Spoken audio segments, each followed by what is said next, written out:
Hey everybody, welcome back to another episode of Ancient Relics Hokey Religions.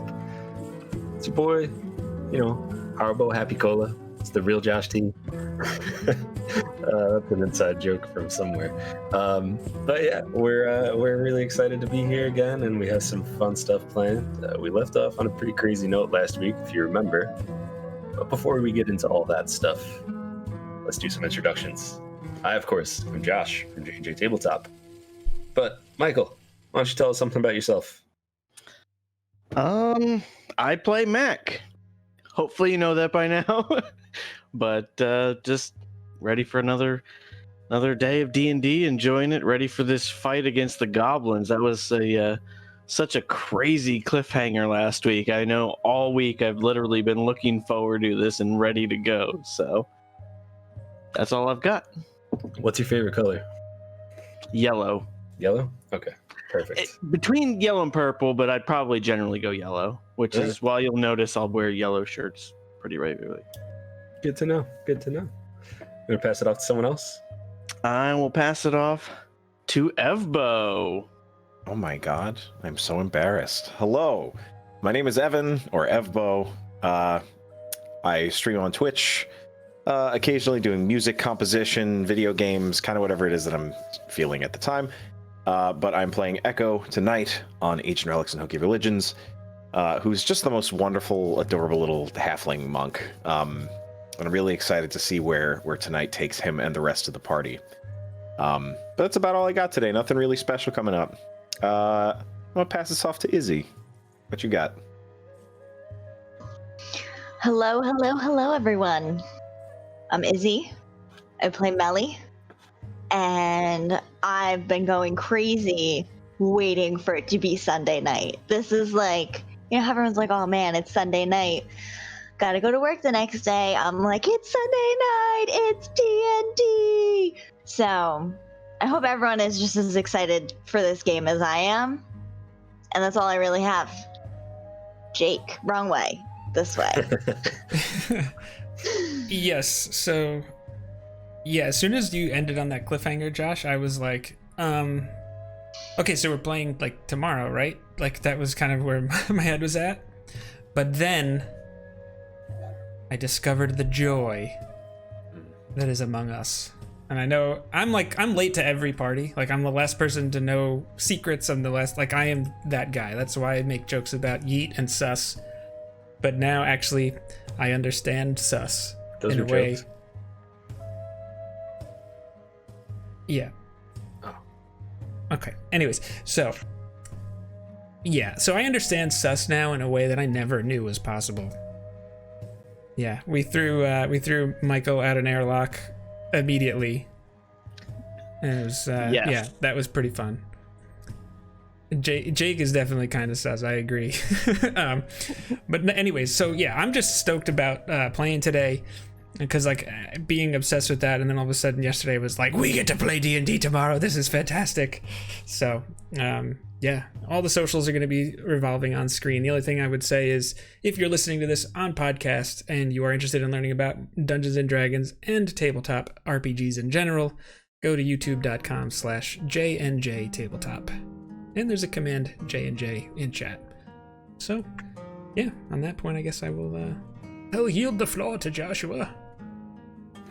Yeah, I mean, you said everything that needed to be said. I also discovered Among Us this week, and wow, I mean, Michael's been trying to get us to play that game for a while, and I'm really glad that we finally did it. It was our JnJtabletop's affiliate party because we just hit affiliate on Twitch, so that was pretty exciting.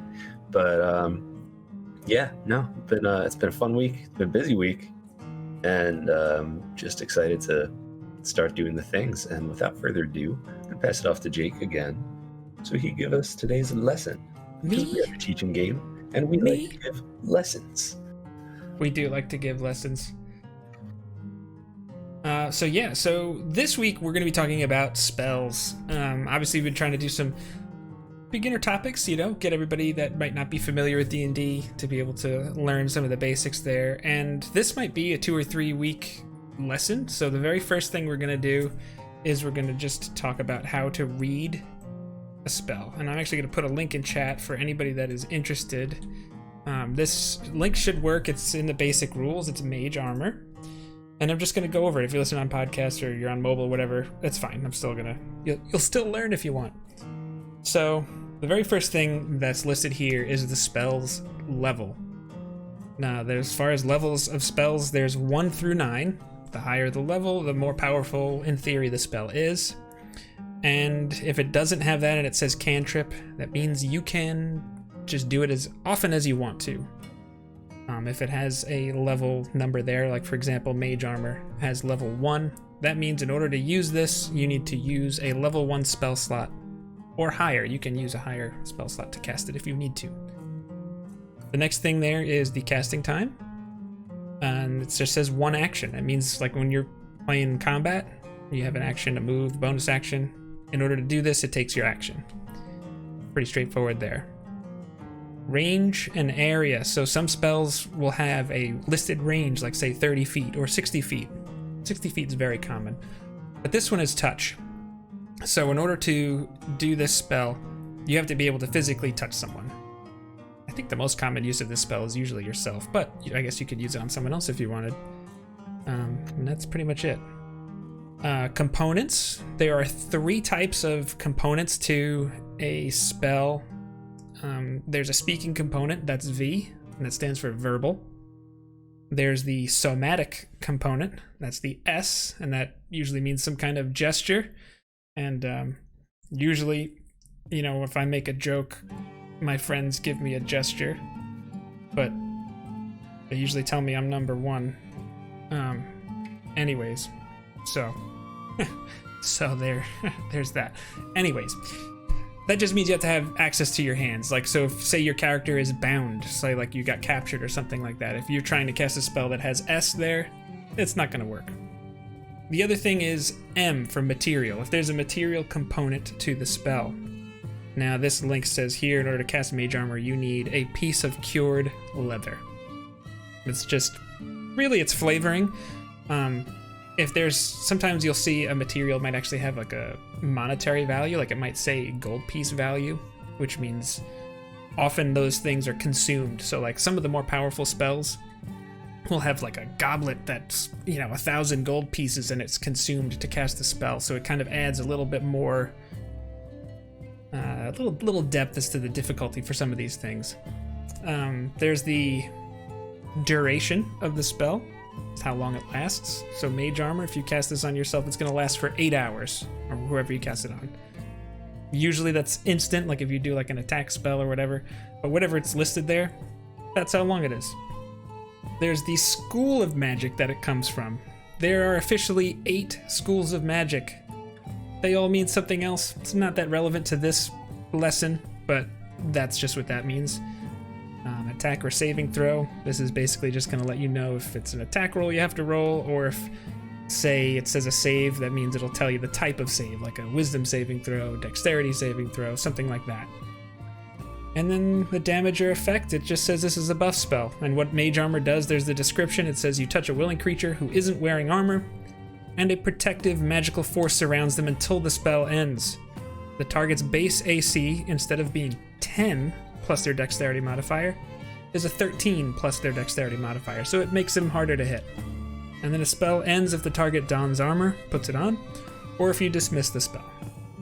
And that's pretty much how you read a spell. There's a lot of options in there, and I know there can be some moving parts, but if you use command lesson in chat, there is a video that we have, and it's kind of a video I made a while ago about tips of how to choose the spells that you're gonna have. So some characters, they just know some spells, some of them have huge lists to prepare from. This will help you either way. But yeah, I would encourage you to check that out. And if you have any other questions about spells and whatnot and such, feel free to plop them in chat. But we usually been, I think, going over those questions during the break or at the end of the session, I think it's been a nice rhythm. So. Yeah. I know that was a little wordy, but on that note, I'll hand it back to Josh. Hey, it's a big topic to talk about, and it's good to do it thoroughly, because I feel like for new players, a lot of people will tell them, like, if you're playing with an experienced group, they'll be like, "Oh, don't play with me. No, it's too complicated. Just don't do that. You know, just play fighter, play barbarian, champion fighter, whatever." But you're gonna have to do a little bit more reading, and you're gonna have to listen to Jake's speech about how to do it. But it's not that hard to do, and that's why it's good to be thorough and actually go over everything. But yeah, if anyone has any questions about any of the things, then just put down in chat, send us a message. I'm at therealjoshT on Twitter. Jake is at Obi-Wan_Jacoby on Twitter, and we are JnJtabletop on all of the social network things. So yeah, Skelly, you gotta play the meta classes. You have to. You've got to get a chandelier. Chandeliers. I have one in every room. You ever eat a steak? It tastes better under a chandelier. All right. Before we get into all the things, I just want to mention again, thank you everyone who joined our giveaway the other week. We did have a winner, and his gifts or prize did arrive. That was Jason Ash, I believe. And he's very excited to start getting into some D&D and find a group. So we'll probably be doing something like that again soon. Maybe not a player's handbook. Maybe, I don't know. We'll have to talk to like Tasha about it or something like that. But we'll figure it out. As far as the schedule for the week, other shows that are on Rare Drop, we have tomorrow Star Wars and Scotch. Tuesday is Reckoning Hour. That is Captain Robert's D&D game on Twitch for part of Rare Drop Roleplay. Wednesday, if they do it this week, it is the Bizarre Adventure. Also Rare Drop Roleplay, and that is the Guardian Con fulfillment campaign. And that's just been a wild time. It's been a blast. Then I think they're on an every other week schedule, but Ask Broman on Thursdays. Friday, we have Studio Blank for all you weebs in the house. And Saturday's the Rewind. And then Sunday, that brings us back to today. That must be right now for Ancient Relics and Hokey Religions. Yes. And with all of that out of the way, let's talk about what happened last week on Ancient Relics and Hokey Religions. Last week, we found our group of adventurers just exploring, trying to find their way to the Savalier Wood. They found something strange, some sort of woman in the woods, some sort of mystery that didn't really have any sort of closure, I guess we'll say. And in the midst of all of that, they made friends with a tabaxi who was hunting and quickly ran off when she saw the elf veil. But the more pressing matters for what had last happened is a battle. As our group of adventurers were sitting down to have some stew that Melly prepared, they heard a thumping of a drum for a warband. And when Jake's raven, Isla, took a look out, they found an ogre, some goblins, and some tabaxi fighting. They quickly made their way over there to save the day. And things got a little heated. When we last left off, one goblin sounded the horn. That'll bring us to right now. So, we're going to use the initiative order that we used last time. Goblins just went. It's going to bring us back to Melly. Jake, if you could switch over to the combat thing so people could see. Sure. Plates. I actually don't have the map up. I don't know if that's something I need to fix or was that I can reshare it. Forest? Oh, there it is. Okay. Got it? Okay. All right. Pay no attention. And for our podcast people, we'll reset the scene. We are in the woods, following a river stream about 15 feet wide. There's goblins to the north of the river. There's some tabaxi the other side of the river. Some tabaxi fighting. Goblins and an ogre. Our friends had come in from downstream. We have Michael, Mac, just hiding out in the trees, hoping to get some sneak attack things happening soon. and Vale, who is just running straight up the stream, firing arrows and yelling. We're gonna see what happens next. And Melly, just let me know what you want to do. Oh gosh. All right. Well, I wasn't ready. I think you're down here. That's okay. Oh So you can gosh, that's see. right. I'm I'm making you spin.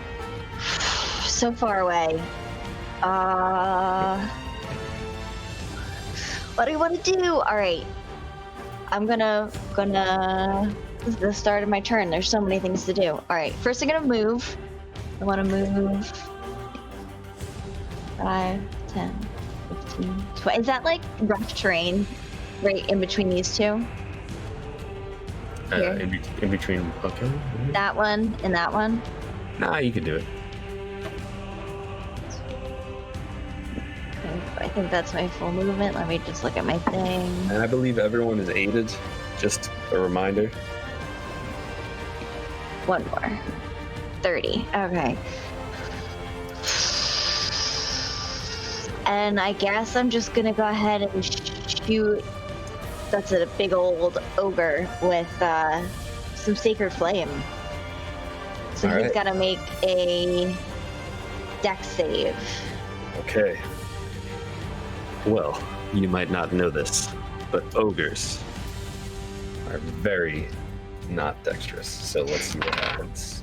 Ooh, that's gonna be a 16. Does that save?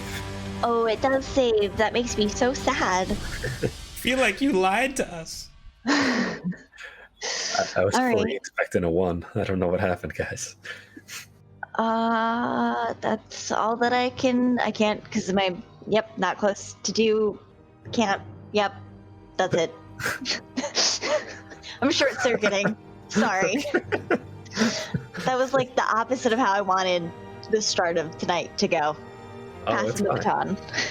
Hey, it happens. As Melly runs up, following up the stream, right behind Vale, and there's just, you see like these puffs of like sparks that were supposed to turn into a flame, and the ogre just kind of, he's like, what was that? As he just kind of dusts himself off. That will bring us to Mr. Mac, hiding out in those trees. If I move to the trees diagonally up, would that be rough terrain?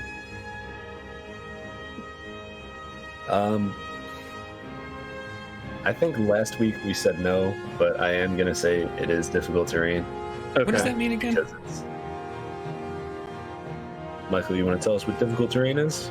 It means it takes twice the amount of movement to get through it. So in order to 5, foot square, then it would take 10 squares of movement to make it through that terrain.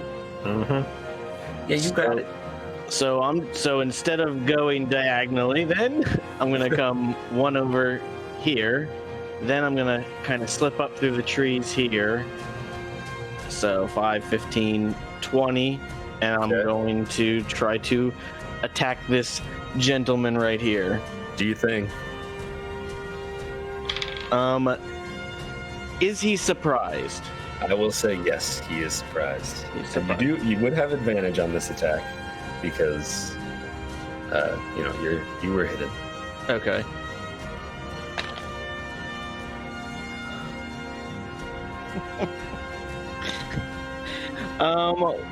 Does an 11 hit? Does an 11 hit? An 11 does not hit, unfortunately. Hmm. Oh As boy.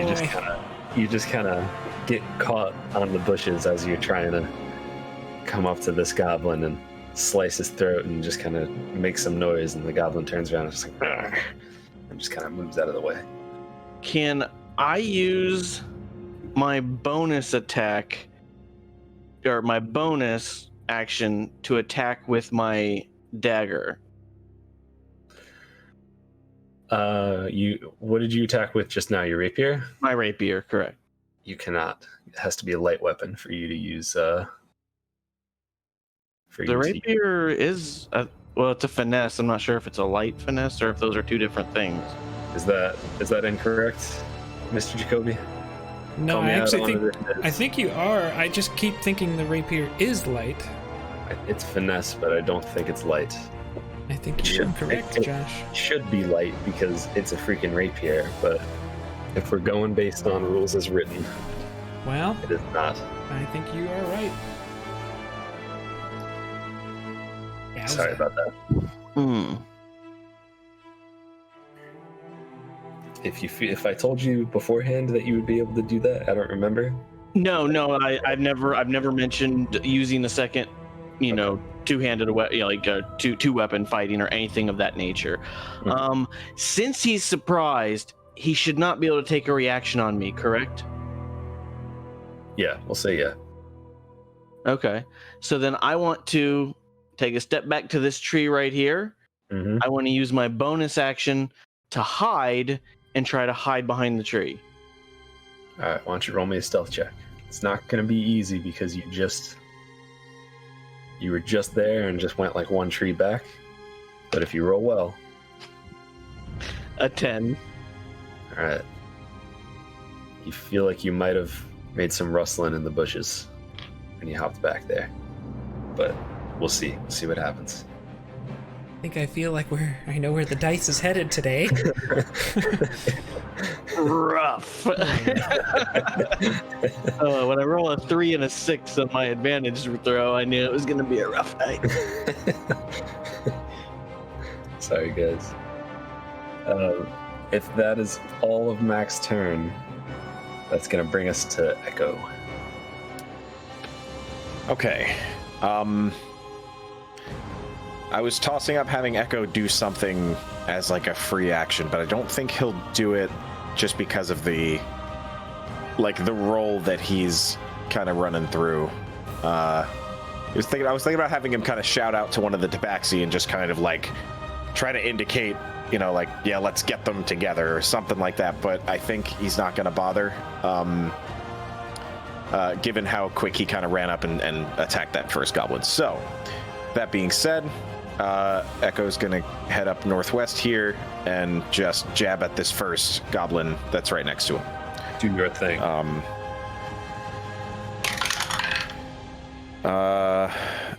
14?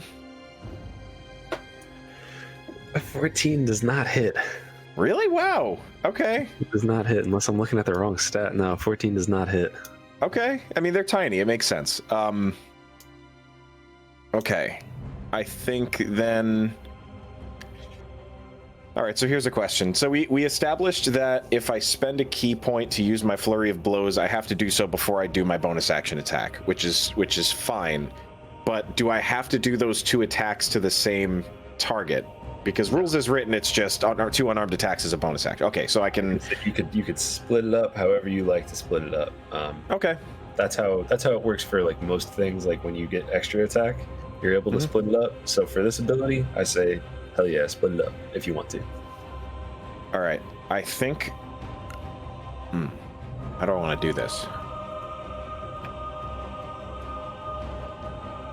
All right, I think what I'm going to do is move 5 feet to the left here, and then try to make an unarmed attack.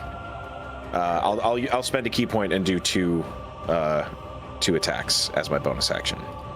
So I'll just mark off a key point. Oh, well, that's much better. 24. That just hits. All right, I think I'm still only at a D4 of damage for my unarmed attacks, but I still get to add my dex to it, and it's max damage anyway. So that's 8 bludgeoning damage. Oh yeah, yeah. This is a very shifty goblin. Like he really had no business dodging that blow from the dagger, and he had even less business dodging that blow from you. But this next one, you just kind of clock him, and it's lights out, and he's down. Okay, awesome. Okay. Oh boy. I'm gonna do something that I'm gonna be probably ridiculed for, but we're gonna do it. So I've made 10 feet of movement, so 15, 20, and I'm gonna try to kick this ogre with my second unarmed attack. All right. But I have a plan, so fingers crossed it works. Please hit. I hope that hits. It's a 19. That hits. Okay. Okay, so that's minimum, but it's 5 points of bludgeoning damage. And I will use my Way of the Open Hand ability to impose the condition that he is unable to take reactions until the end of my next turn. Okay. Nice. And I think at this point, I'll see if I can... I don't know if this would be a free action or not, but I'd like to see if I can yell out to the tabaxi that's in front of the ogre. Basically just like 2 words. Mm-hmm. And I think I'll just say, get back while I have him distracted. I think that's about it. Okay. But I will, with that, back up 10 feet. Yeah, I think that's a good spot. I'll back up right there. Okay. Perfect. So, yeah, so you just you just run in. You have the one attack. You have the other unarmed attack. And then you just straight up kick this ogre, and I'm imagining you get him, like, right in the back of the knee, like, you know how you used to do to your friends, and you just, you know, they fall down a little bit. And that kind of happens for a moment. And when you look at the tabaxi and say that to her, her eyes meet yours, and it's a fierce green eyes. She's got white and orange fur. You've seen her before, and she gives you a nod. A surprised look on her face. But right now, she's in the moment. And, you know, this is her profession. She's a very good fighter. She's a little surprised to see you, though. And after Echo, as luck would have it, our tabaxi friends go. So, well, let's see. Let's see what happens here. It was a very nice setup that you had there. Let me just pull up these stats here. Oh, God. Where is it? You can do it. Scratch their eyes out. Do it. You can stab him, too. I mean, that's acceptable. Stab him in the face. All right. So she meets your eyes with that fierce glare, and she goes up to the ogre with her short sword in hand. And oh, that's on the floor. Makes her attack. And that is going to be a 19 to hit as she runs up and just slashes him right across the chest for 8 slashing damage. Very nice. Okay. The ogre he's not feeling good right now. He's not happy about everything that's going down. She will move up forward. She acknowledged what you said to her. She knows that she has the advantage. She saw him fall over. She looks like she's not finished with him. She has a point to prove. That is a 16 to hit. And another 6 damage. The ogre is still up, but holy cow, he is not looking good. And she's just gonna stand there facing off against him. She probably shouldn't, but she's just that kind of tabaxi. All right, so we have our friend over here who I'm spinning by the river, making a death save. Right. He's just starting to catch his breath as he's down on one knee. Our other tabaxi friend across the river, meeting eyes with the other goblin who he fired an arrow at last session. He's going to try that again. And that is going to be a miss as the arrow just goes right past him. But he's pretty quick. He's going to try another one. And this one finds purchase as he shoots off an arrow and it stabs this goblin right in the chest. Just for max damage. And the goblin on the far side in the trees is no more. One more tabaxi. Feeling brave. He's going 5, 10, 15. Alright. He's gonna go right up to the side of the ogre and he's gonna try to make his attack. And first one is a miss, but he has an extra attack. This one is a hit. 4 damage. Ogre's still up, but he's not looking pretty. After all that, we go back to bed. So you say the ogre's not looking good, huh? Not looking good. Here we go. We're gonna try and drop him right here. Let's go. Draw that bow. Alright. It's a natural 6, but I have a +7 modifier. 13. That's a hit. Yes, okay. Take the archery fighting style, by the way. It's really nice. Okay, and damage 4 + 3, 7 piercing. 7 piercing. Mr. Jacoby, Yes. how would you like to do this? Okay. So you said we recognize. Actually, maybe Echo recognizes, but I don't recognize the tabaxi You- in front. Only seen the tabaxi from the back. From the back, yeah. Okay. you- So the tabaxi seen- did the Go little stabby stab. Now is moving a little sidestep.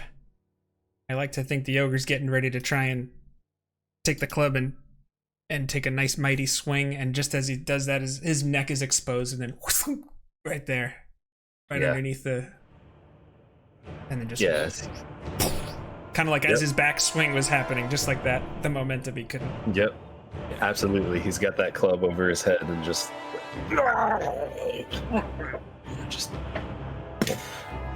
the mighty slam. The ogre is on the ground. Goodbye forever to the ogre's neck. That's right. Got him in the ogre's apple. Yes, he did.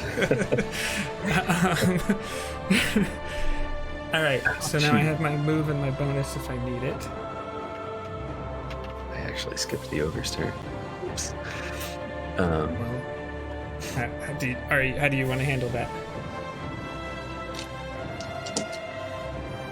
You missed. I'm fine with that. Okay. Okay. I just. Vale just yells out in common. We all need to get out of here now! And he's just gonna take 2 steps this way. That's 10 feet. And then he's gonna take 1 step into the stream. He said it's Okay. difficult terrain, so it's 1, 2, 3, 4. Mm-hmm. And he's gonna stay right there. And then Okay. he just, as he says, we need to get out of here now, he turns and looks at Melly and he's just like, get them out of here!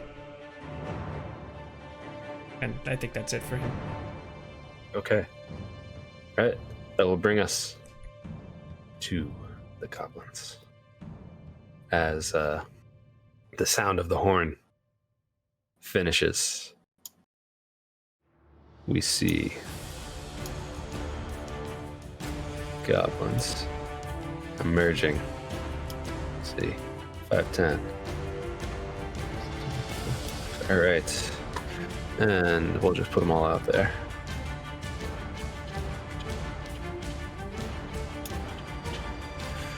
And as goblins just start rushing out of the tree line, also see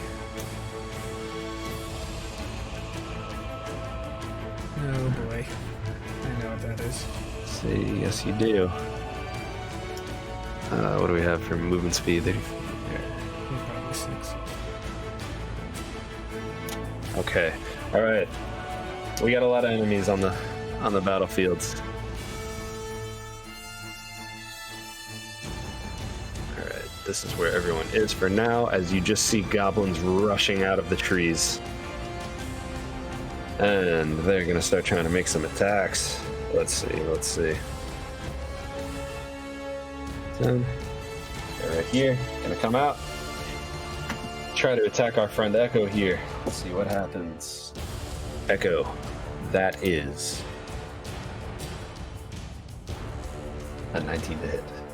That'll hit. That'll hit. All right, as he comes with his scimitar and hits you for 5 slashing damage. Okay. All right. He will use Nimble Escape to take the disengage action as a bonus, and just try to GTFO. He's gonna go back to where he came from. Put that We're thing still back where it aided, came from, luckily. just to help me. We're still aided, luckily, so that only took away the temporary sort of like magical sheen that was over my body. Awesome. And it is a very, very nice boon or buff, if you will. All right, we gotta roll some attacks against these tabaxis. All right, not bad. So, our friend, little goblin boy, up at the top, takes a swing with his scimitar at the tabaxi, and the tabaxi warrior just with his short sword just kind of smacks the blade away, and he is able to escape that blow. But the hobgoblin comes through, swinging a longsword, both his hands on this weapon, swings it at the tabaxi that looks familiar, and he just misses. All right, we got one more attack to roll. And that one is a 19 to hit for our friend from the tree line. And he's going to do 9 damage to the tabaxi up front. All right. Okay. I think that is everyone. That is everyone. It's going to bring us back to Melly. I don't like being at the top of the round. Just saying. Technically, the goblins are at the top of the round. Oh, well, I don't... for the party. Oh, man. It's all good now. We're in the middle of it. All right.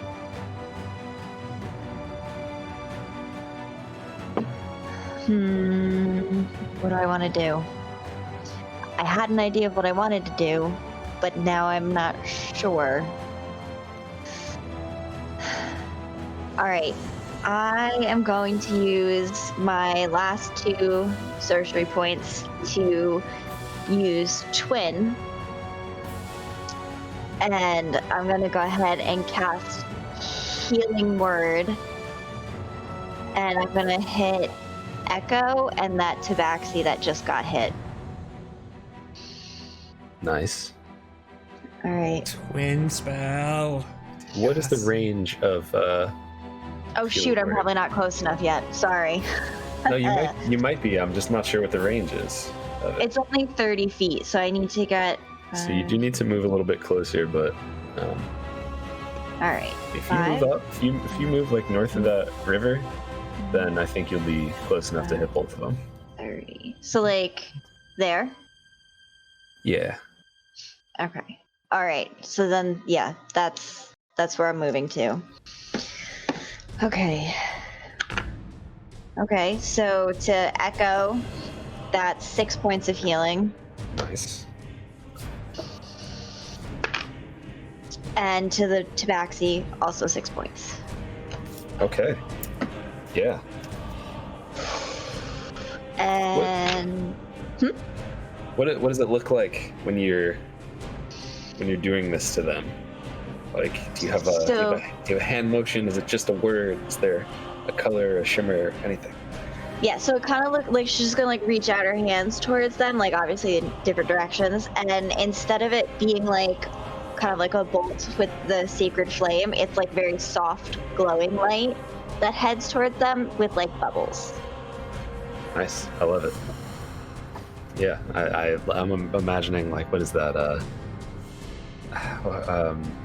The weird Disney game that everybody loves, Kingdom Hearts. Mhm. Sometimes you step on things, there's like bubbles around. Just imagining just a little. As just suddenly there's just like, I'm feeling good,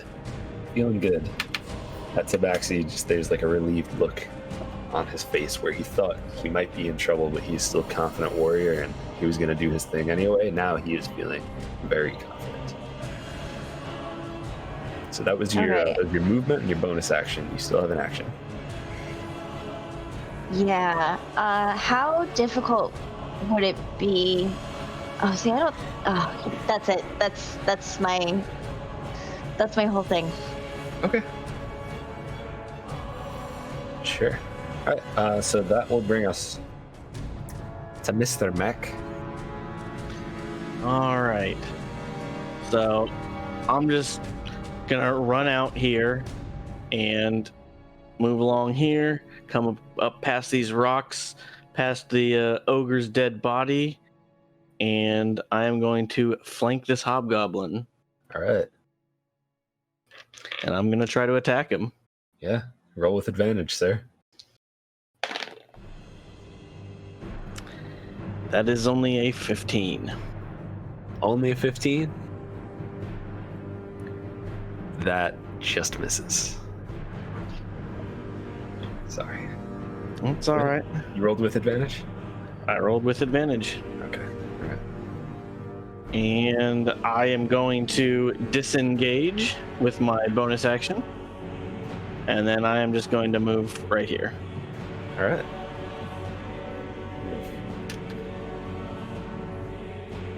All right. That brings us to Echo. Okay. I'm going to follow in turn. I will do the same thing. Actually, will I?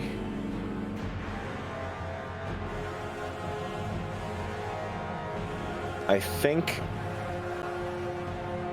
Yeah, I'll do the same thing. Run up at the hobby and try to whack him. All right. Do you think? Okay. Oh, okay. 17. Oh yeah, that'll do. Okay, so this is with the spear. I didn't mention that, but spear. 11 piercing damage. 11 piercing damage? Mm-hmm. How would you like to do this? Oh my god. It's exactly what you needed.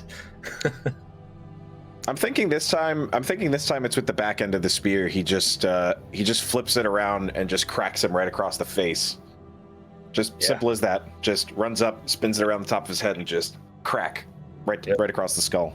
Mm-hmm. And there's just like a loud snap as he just drops to the ground. Because crack kills, Awesome. am I right?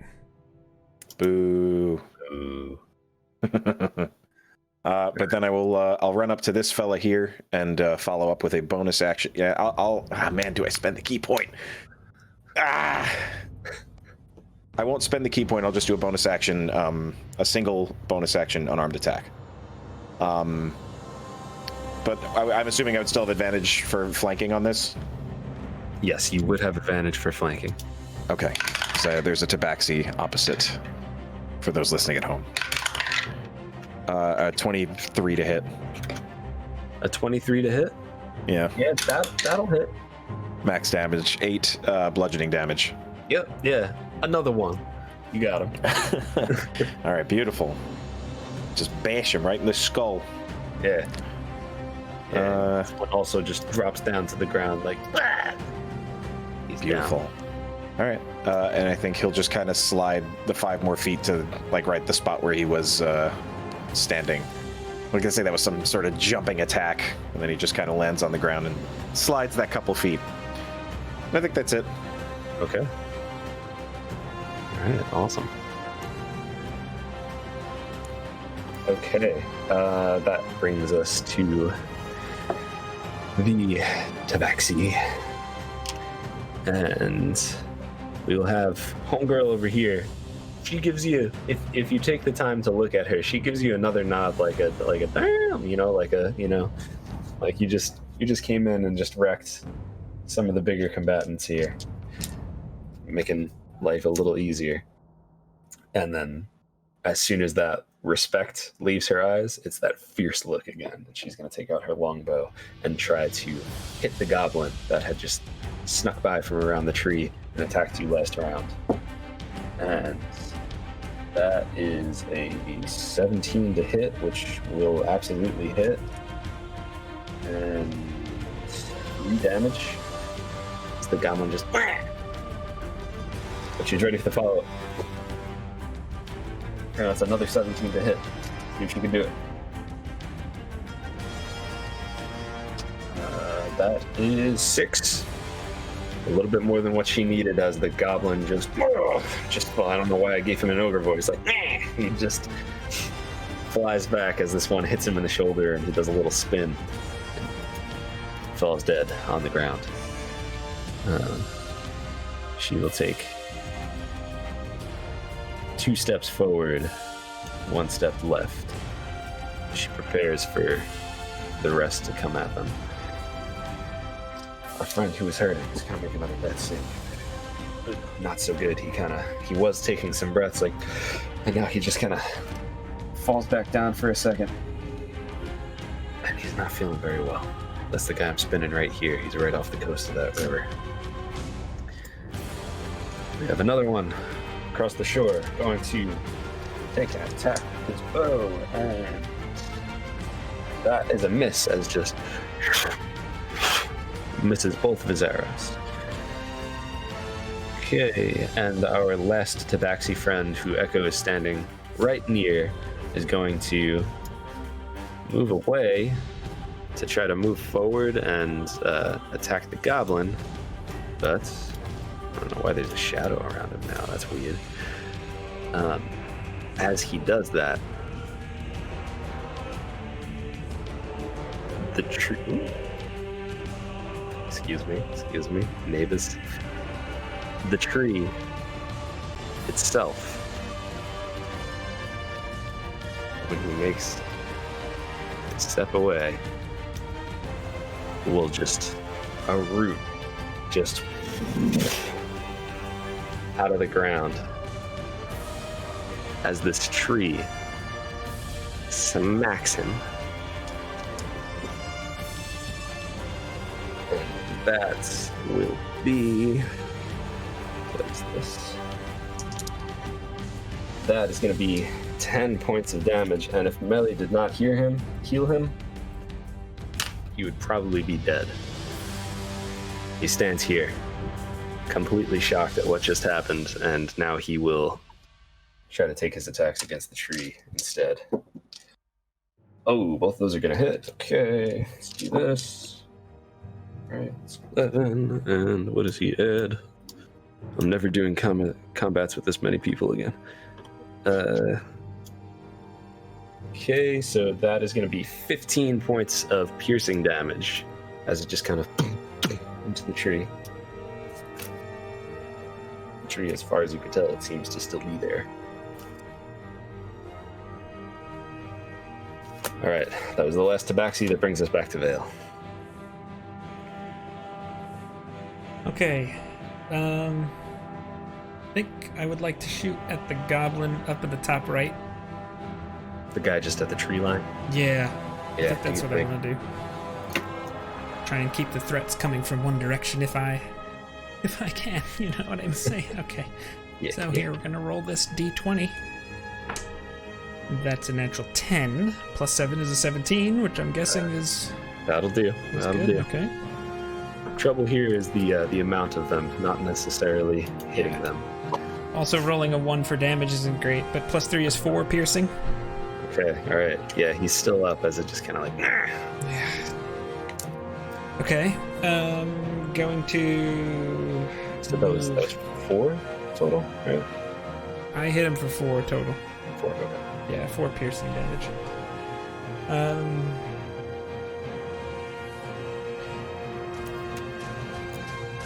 Alright, I'm gonna move 1, 2 here because it's difficult terrain, then 3, 4, 5. Can I hop like up on top of the rocks? I only have one square movement left, so I don't know how you feel about that. I'll let you do it. Okay, then I'm gonna hop right but up here. after you try to move off of them, it'll probably be. Nah, I'll let you do it. You got it. Okay. Go right in the middle because Fantasy Grounds lets me do that, and I feel like that's cooler. There is something to it, those in between spaces. Yeah.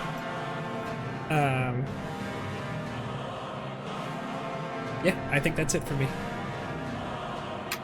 All right. It's our goblins' turns, and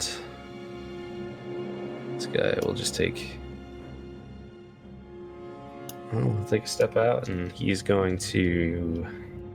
You just tried to attack him, Vale, so he is going to try to attack you, and that is going to be a 17 to hit. 17 would normally hit. However, I am going to use my reaction and cast Shield.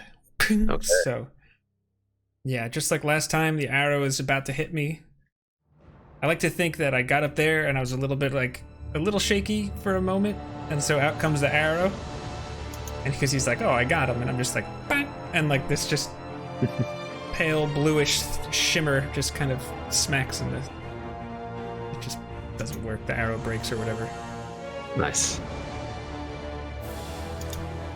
And then Vale he just smiles back at him like, Yeah, that was a very, very good move. Okay, so he is actually going to kind of run into these trees. And yeah, he tries to like hide back into these trees, but you could like clearly see where he is. But he probably has some cover if you're trying to hit him with a ranged attack. And that brings us to these boys right here. 10. All right. Our one goblin comes down from the tree line to attack Tabaxi friend, and he just rolled a 10. That is a 10, yeah. So he just kind of just catches some of the tree branches as he just boom, boom, boom, and just it doesn't hit. There's no momentum by the time it gets to the Tabaxi. And see if our hobgoblin can make it. He's pretty far out.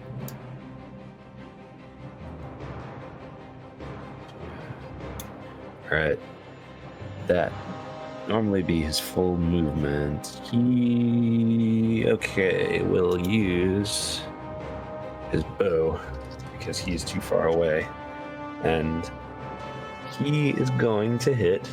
Let's see. Does he try to hit the archer on top, or does he try to hit the sneaky boy on the bottom? Let the fate decide, huh? hit me! I'm a man! I'm 40! He tries to hit Vale. And that's gonna be a 24 to hit. I'm sorry, actually I didn't know who you were attacking. Yeah, the hobgoblin tries to attack Vale. It's a 24 to hit. A 24 does hit. Yeah, with shield okay. for the rest of the turn. My AC is at 19. Okay. Hit me, I'm a man, I'm 40. Okay. That's it. Okay. All right. Where is That was such a good rant. Okay, so that's gonna be 7 piercing damage as this arrow just kind of smacks right into you. Mm-hmm. And he did what you asked. True. So is that what you wanted? Just with a little one of those? Squishes in. I mean, I prefer me than anybody else in the group, so yeah. All right. Fair enough. It's good. It's what we like about you. All right. He's got more health than everybody. That brings us to the tree. And the tree is going to attempt to slam Mr. Evbo here. Evbo. It's a 15 to hit. Does that hit? I deftly avoid the strike. definitely avoid the strike as another one of the.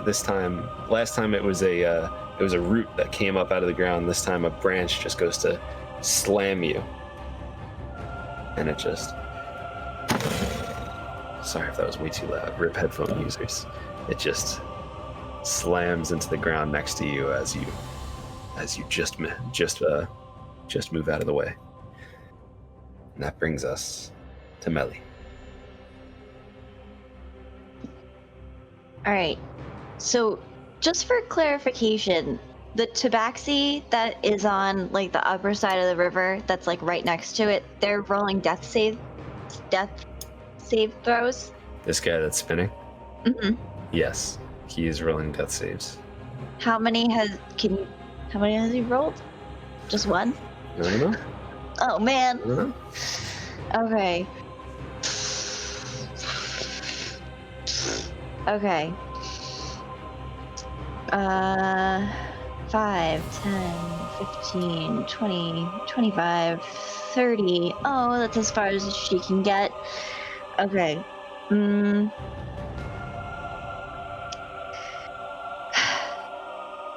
Alright, I'm just gonna go ahead and do a bless at a higher level. I'm gonna do it second level, which allows me to do one extra target. Okay. And what does Bless do again? It gives a plus D4 to attacks and saving throws.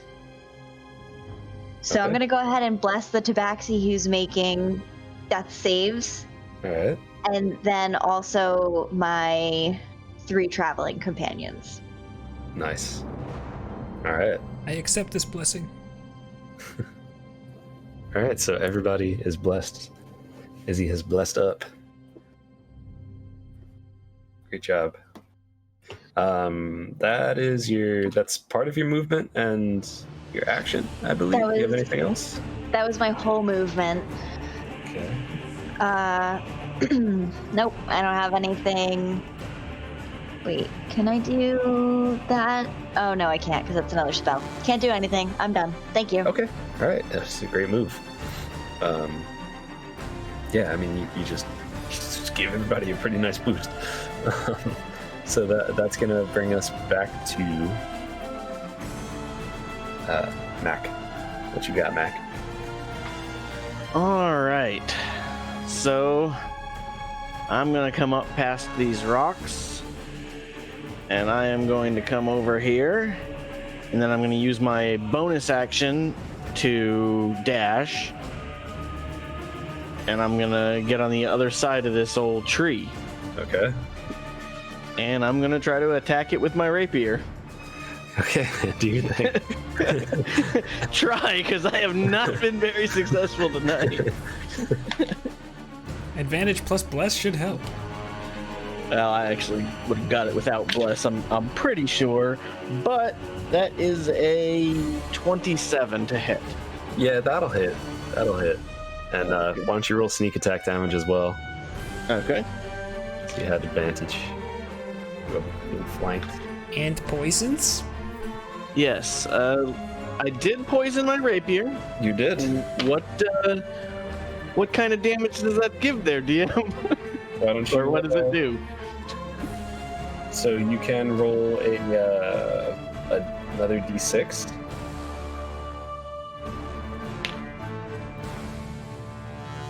All right. So let me know what that is separate from the. it's that one is one damage. Okay. All right. It is 5 piercing from my rapier and 7 damage from the sneak attack. I don't know if that's also piercing or how exactly that works. I think it's also piercing. Yeah. Okay, so 12 then plus 1 for the poison.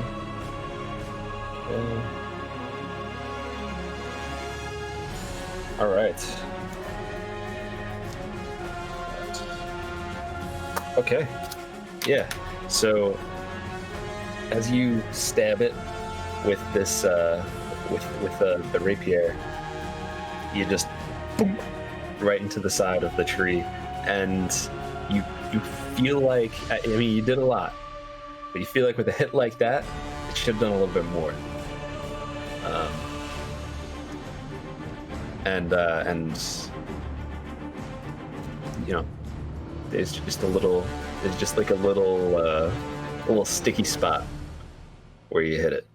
It almost looked like there's maybe some like web looking stuff there. Is that your turn? That's it. I'm gonna stay right here. All right. That brings us back to Echo. Okay. Let me see. Okay. I'm going to, against my better judgment, step away from the tree. I'm assuming I'm incurring an opportunity attack by doing so. How many steps away from the tree do you take? 15 feet, yeah. All right. So the tree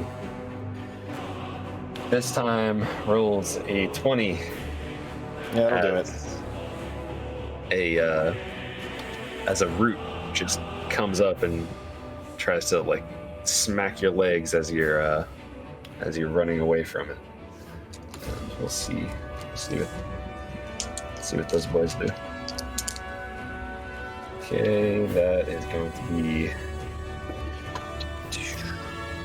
in here. And that's going to be 10 bludgeoning damage. Okay. As you just get smacked. But you do make it away from the tree. Okay. I say, ow! And then I attack this goblin right in front of me.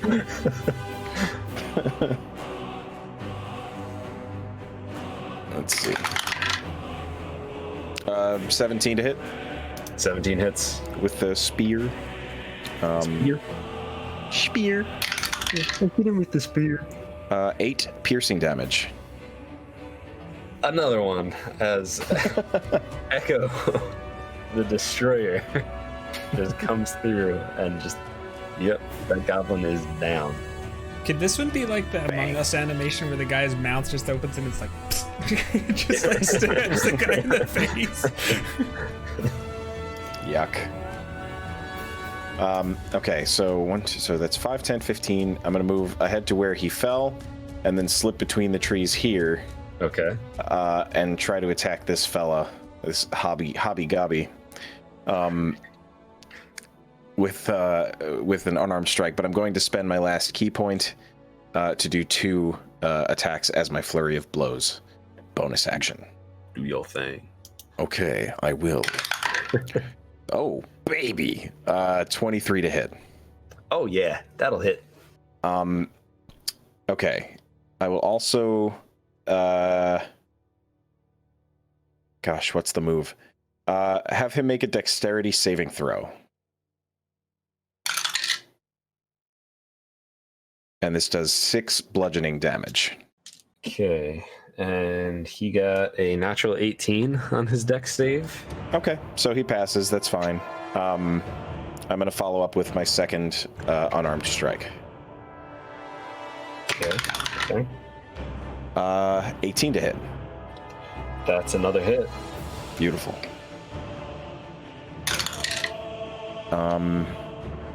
That's 6 more bludgeoning damage.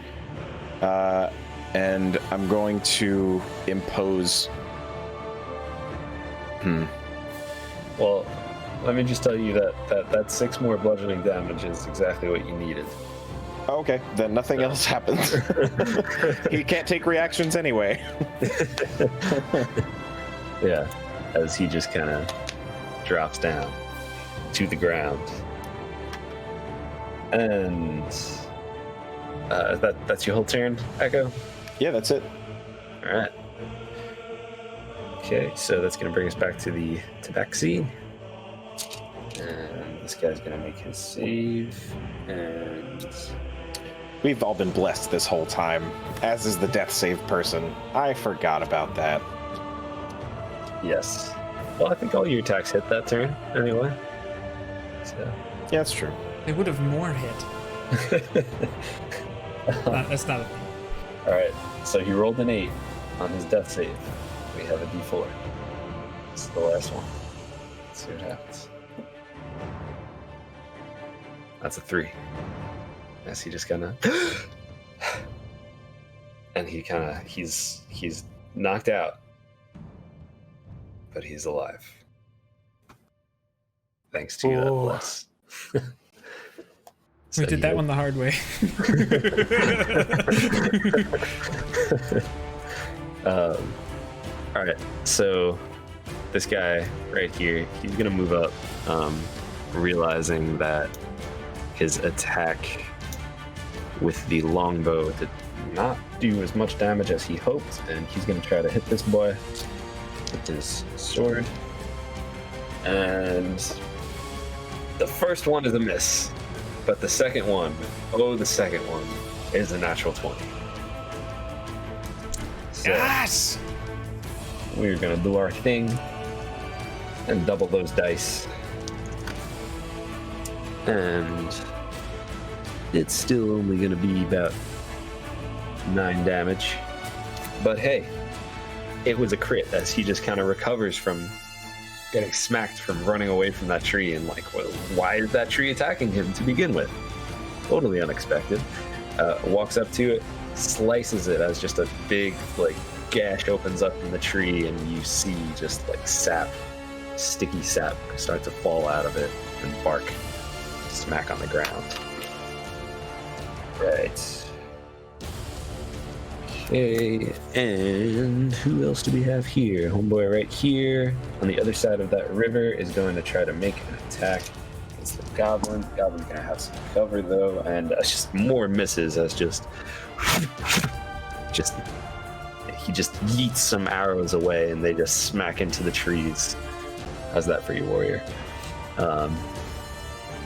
And You said yeet. our other tabaxi is going to run forward and get on the other side of this tree. Let's see what she can do. And that is going to be, first one again is a miss, but the second one is a 17, and that will hit. So max damage. How you doing? And max damage is, she's a little different. Okay, it's gonna be 9 slashing as she just slices a branch straight off the tree, and it just drops to the ground. Not the tree, just the branch. Now the tree's still there. No worries. Or be worried, I guess. And that is all of our tabaxi for now. Brings us back to Vale. Oh boy. In chat, there is a debate about the tensing of yeet. Yote, yeeted, yacht. Okay, anyways. So from where I'm standing, Josh, the goblin that I was working on, he has cover, is that right? The goblin, yeah, he's got half cover, hiding away. You said coming down from this is difficult At terrain? first, I was gonna say that, but do your thing. You're good. All right. Okay. So since I'm kind of on half spaces, 1, 2. You could move yourself to a full space if you want. This is fun. 3, Okay. 4, 5. So I'm going up to here. I'm just gonna take out my bow and shoot at him. Okay. He's got cover, right? As you move past the tree.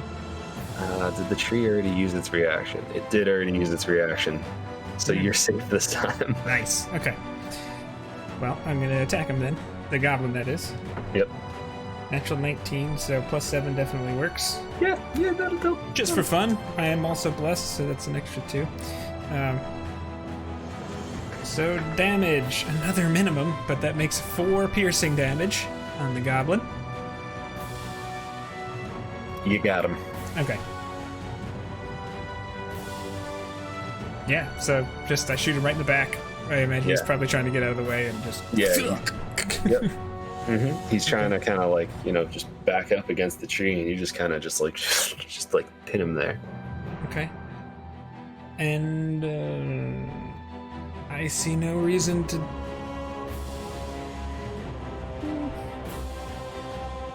Use my bonus action to second wind. Why not? All right. Take some damage. Alright, so it's 3 + 3 is 6 back. Which is almost back to where I was fully, so. Yeah, that's gonna end my turn. Okay. All right. So, after you, since as far as we can tell, all of the goblins have been yacht. The tree is going to do its thing. As the tree attempts to attack your Tabaxi woman friend, or acquaintance, really. I guess you guys aren't really friends, but that's going to be a 20 to hit, not natural, dirty 20, which will absolutely hit, and this is going to be a lot. Okay. So it's going to be... Alright, it's going to be 12 damage, and she did not like that. It's just kind of... Another root just kind of comes up and just smacks her. There's just a loud, like, thud as it hits into her side. She just... And that is it for her. Or for the tree. I don't know if it's a her or whatever it is. It's a tree. And that's going to be back to Melly now. Okay. First, Melly's gonna stick to the water line. 5, 10. She's gonna reach down and do a Cure Wounds. Nice. On that one that's stabilized. Get him back up. Oh, really? That's a bummer. 5 healing to that guy or girl. And then... Yeah. Nice. Yeah, he just comes back as your hand touches him. There's just this glow and just kind of pours into him, and he can breathe. He can fight. That's what is that? Some cartoon. I don't remember what that's from. But yeah, so he's back up. And Melly, anything else you would like to do? Nope. All right. Sorry, I was muted. It's all good. Mac, back to you. I want to try to attack the tree again with my rapier. All right, man. You got advantage. What do you think? That is a nat 20. Yeah. Is finally a good roll. 20. Wow. All right. That'll do. Roll all of the dice, Mr. Michael. When a rogue crits. Ugh.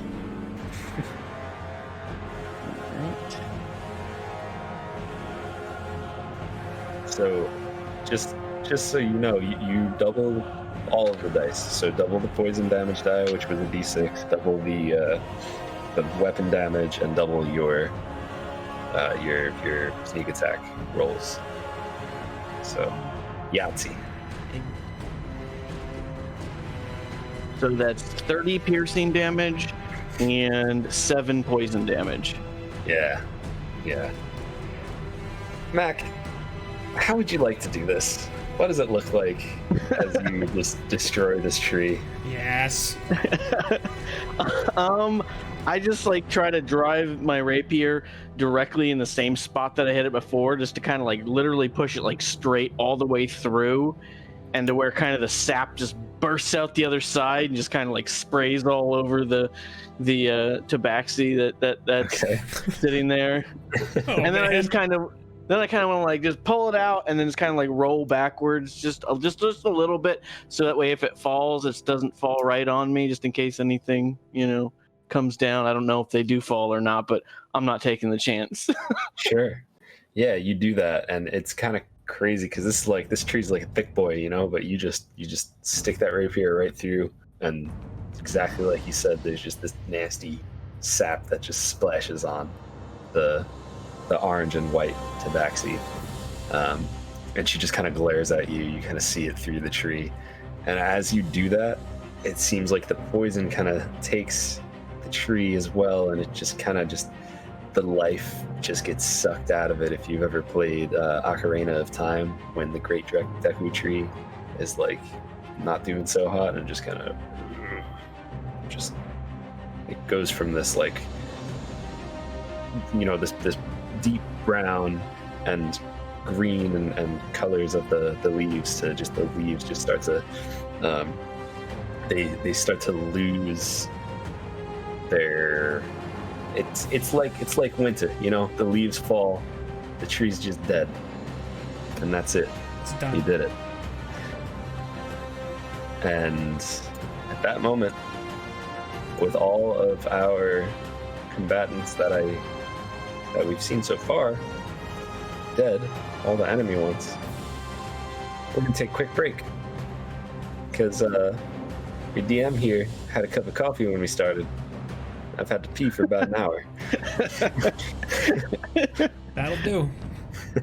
We'll be right back, guys. Yeah, if you have any questions, just throw them in chat. We'll be right back, and we'll start answering questions as soon as we get back.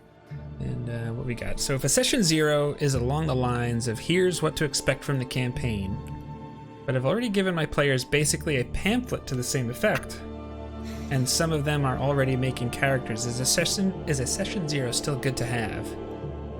I would say it's almost never bad to just clarify anything, and as long as your players have, or at least feel as though they have the opportunity to communicate with you, that's really the biggest goal. I mean, you're setting expectations for how everything's going to go, but in a sense, a session 0 is kind of always going, I would say, right? Like if something happened today that I feel is like, Josh, that was kind of weird, like or could you help me out with something? Like that's something that I should and do feel comfortable doing. And sometimes, like, I don't know if you've watched the video we had on session 0s, but when we had our session 0, we kind of made our characters separately, but then we took them out for a test drive and fought some kobolds. That's always fun, especially with new players and new DMs, just to get used to the mechanics of combat and everything and just how that works.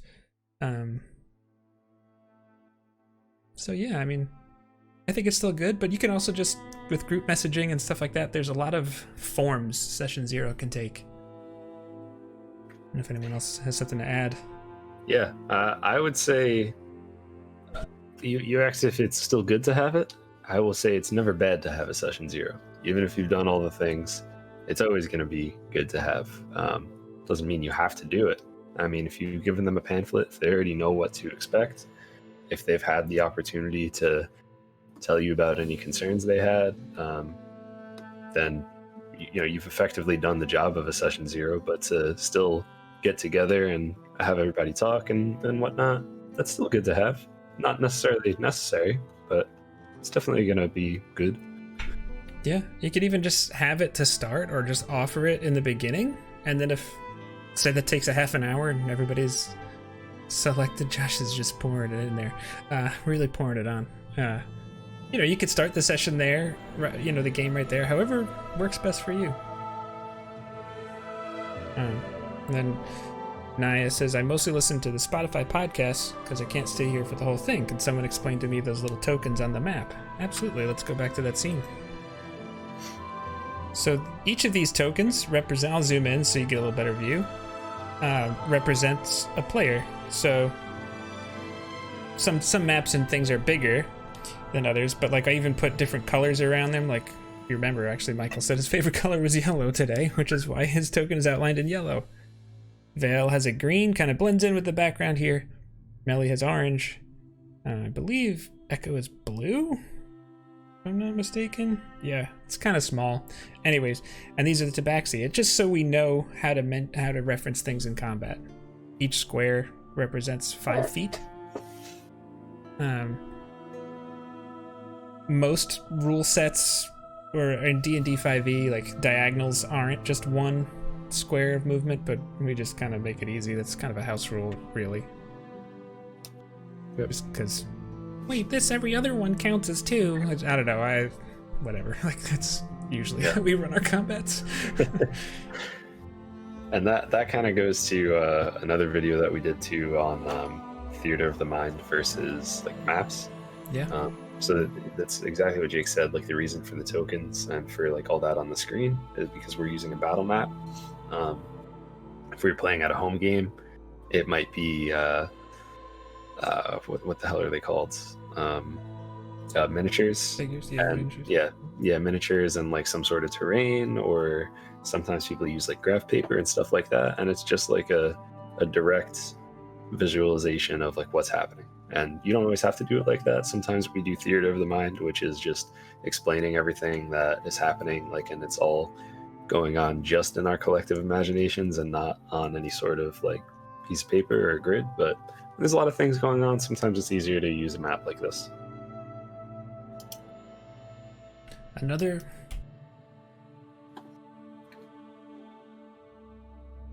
video plug right there. Wonderful.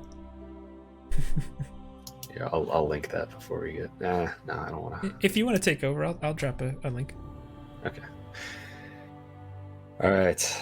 So, any other questions? Mostly listen to Spotify. That's it. All right. Anybody at the table have anything before we get started? Before we get back into it? Nope, I'm good to go. Although I will say that the ducky blanket came out, so we know things have gotten serious.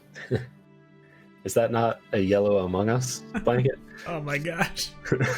Oh, that is something she said. First time we played 5e in person with Izzy. Was it duck onesies? Is that where you came in? Yep. Yep, I like to be cozy. Mm-hmm. And also ducks. So. Well, I personally believe that scientifically they're one of the cutest animals. Of course, yeah. I endorse just this science. view. I mean, It's science. Yeah. Yeah. Just facts. All right. So, we all good? I think so. All right. Let's do the thing. You kind of take a moment. It's quiet for a second. You don't see any goblins or anything come out of the trees. And just quickly as you healed, as Melly healed that Tabaxi who was lying on the ground unconscious but stable, he kind of just oh, did you do this? You saved me. Yes, but you should take a moment. Don't get up too quickly. You were very badly injured. He kind of stretches and just says, I have 5 lives left.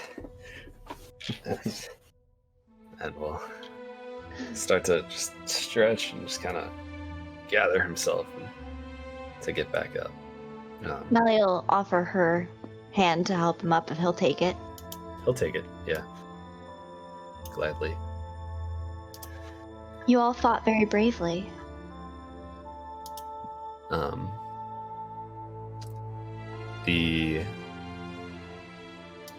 The woman, the orange and white, is gonna look to you and just kind of eye all of you. Just say, "You should not have come here. We thank you for your help. We need to get out of here before more of them come." Does Vale have any indication, like, that he might be a source of?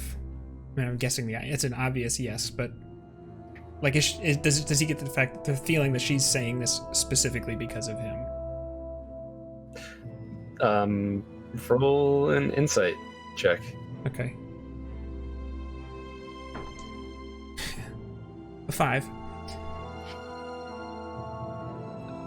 I mean, she the last time you saw her, she was kind of to all of you like, thank you but no thank you, and left you and told you like, GTFO. Sure.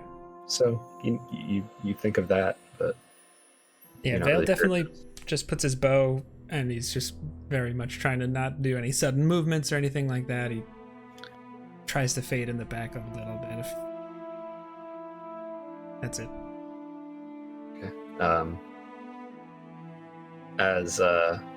As they all start to like get their bearings,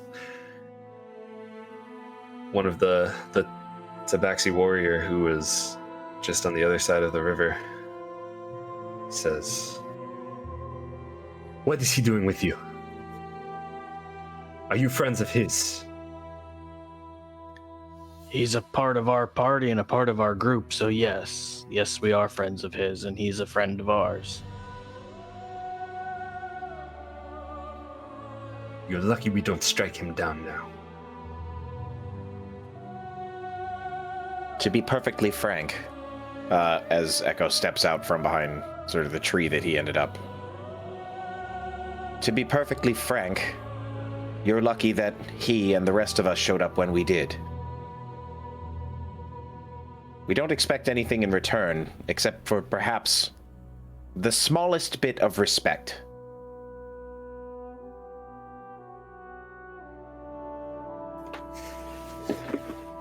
And he just gets this like scowl on his face.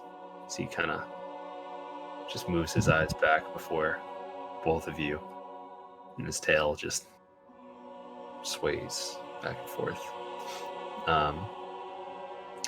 And the orange and white Tabaxi who you met previously, she's just gonna say, "We have no time for this.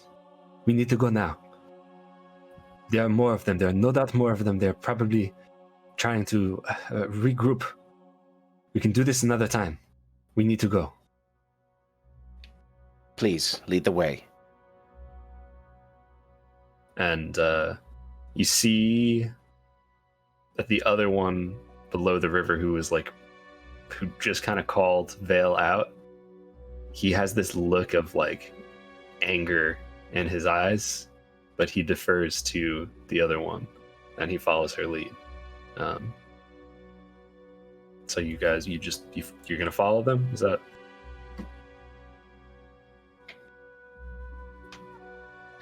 Yes, if they didn't specifically say for us not to after Echo says that, then I would follow them and just kind of make it seem like that's what the plan was, to wherever we are going.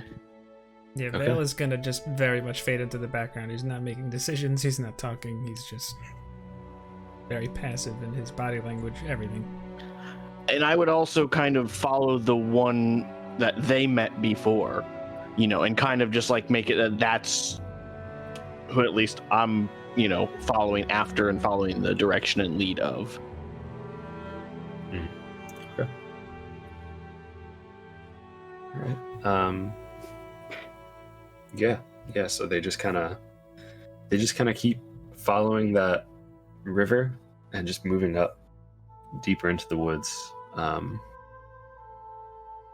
They're being fairly quiet at the moment. Do you guys have anything? I mean, you're welcome to either ask them any questions or just talk amongst yourselves as you move through the woods, but I'm not gonna make any assumptions though. I think Echo will definitely address the one that we're familiar with. He's visibly irritated. For the first time, I think. But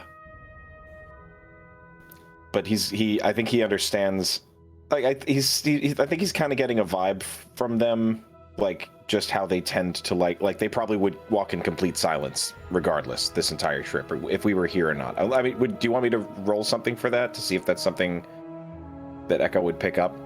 This is just based on my observations of what I've seen from them so far as a player. But I don't know that much about Tabaxi. That's if you think Echo would have picked that up, then that's fine. If you want to roll for it, then you can roll for it. But if you think that's something he would pick up, then you know Echo better than I do, so I'm not going to make you roll for it if you think he would know it. You know what I mean? All right, that's fair. I mean, I think that's just what that's just a vibe he's getting. I guess it's fair to say he doesn't know if that's true by any means, but that's just sort of like what he understands, at least about these, the ones that he's been dealing with so far. All right, but anyway, I think he'll kind of try to walk up next to her, and then just softly kind of clear his throat. So, what were you doing there? If there are so many of them, did they attack you or did you attack them?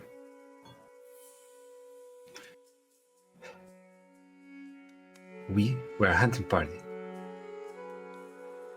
This is the group I was with before I ran into you when I was hunting that deer.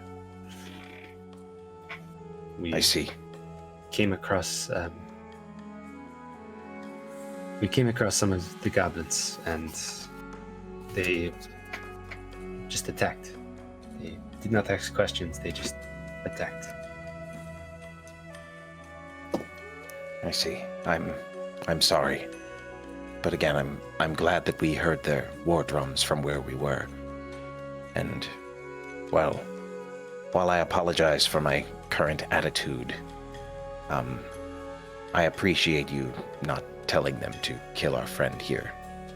I understand you can do with us as you wish, and while I did ask for the smallest amount of respect, I suppose that's what you gave us.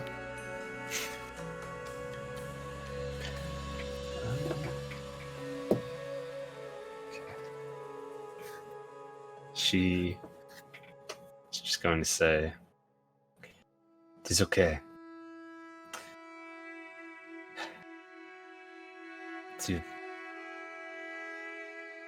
You and your friends so far have been helpful and have been kind. And I appreciate what you did back there.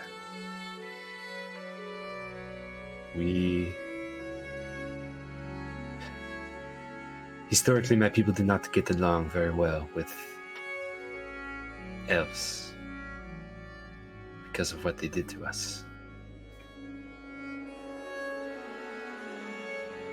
But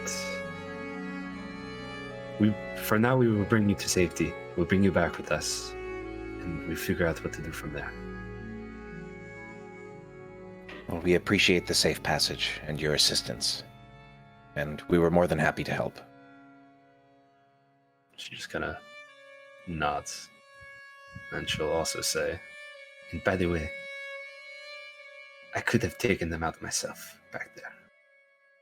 But you I know. moved very, very swiftly." She'll give you like a warrior's respect. I'll just kind of give a little, fist over the heart kind of salute. And then fall back to where I was walking in the order.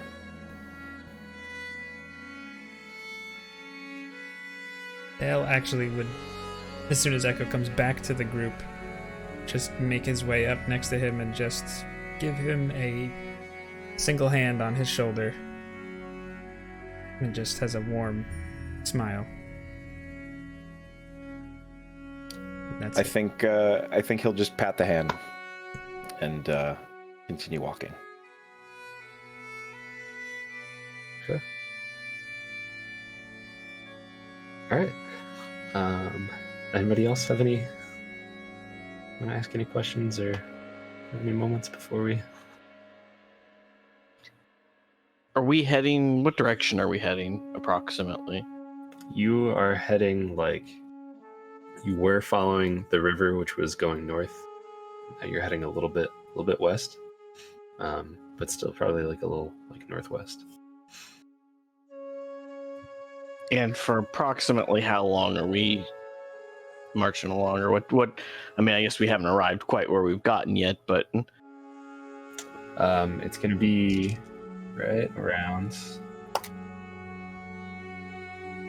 Takes you about an hour.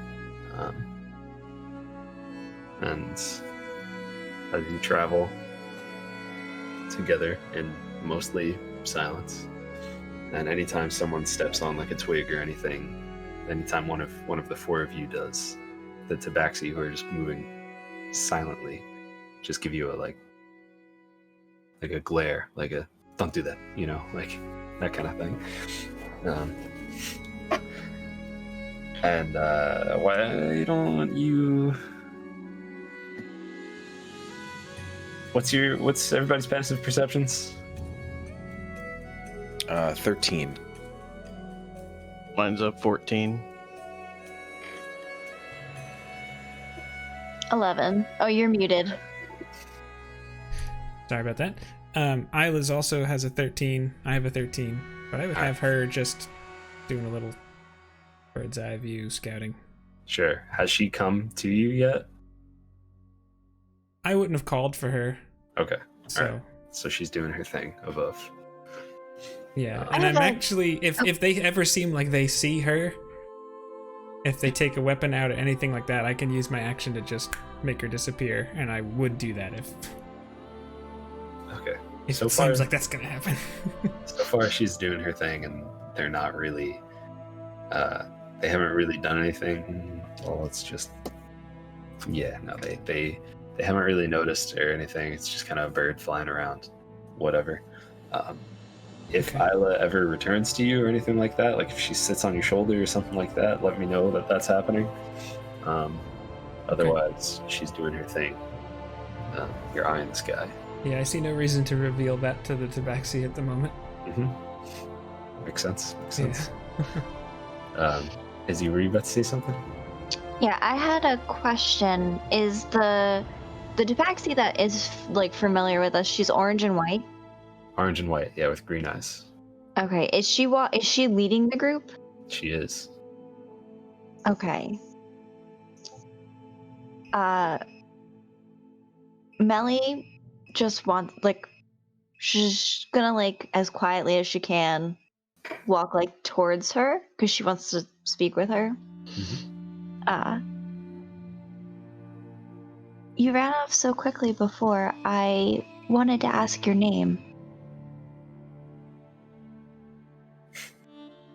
Yes. They call me Rain.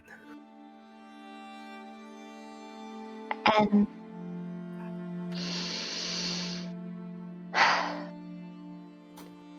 would it be too much for me to ask what your sister's name was? Yes, my sister.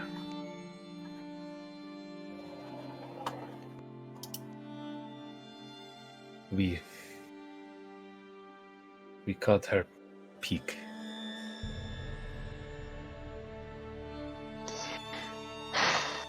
Peak, that's P-E-A-K.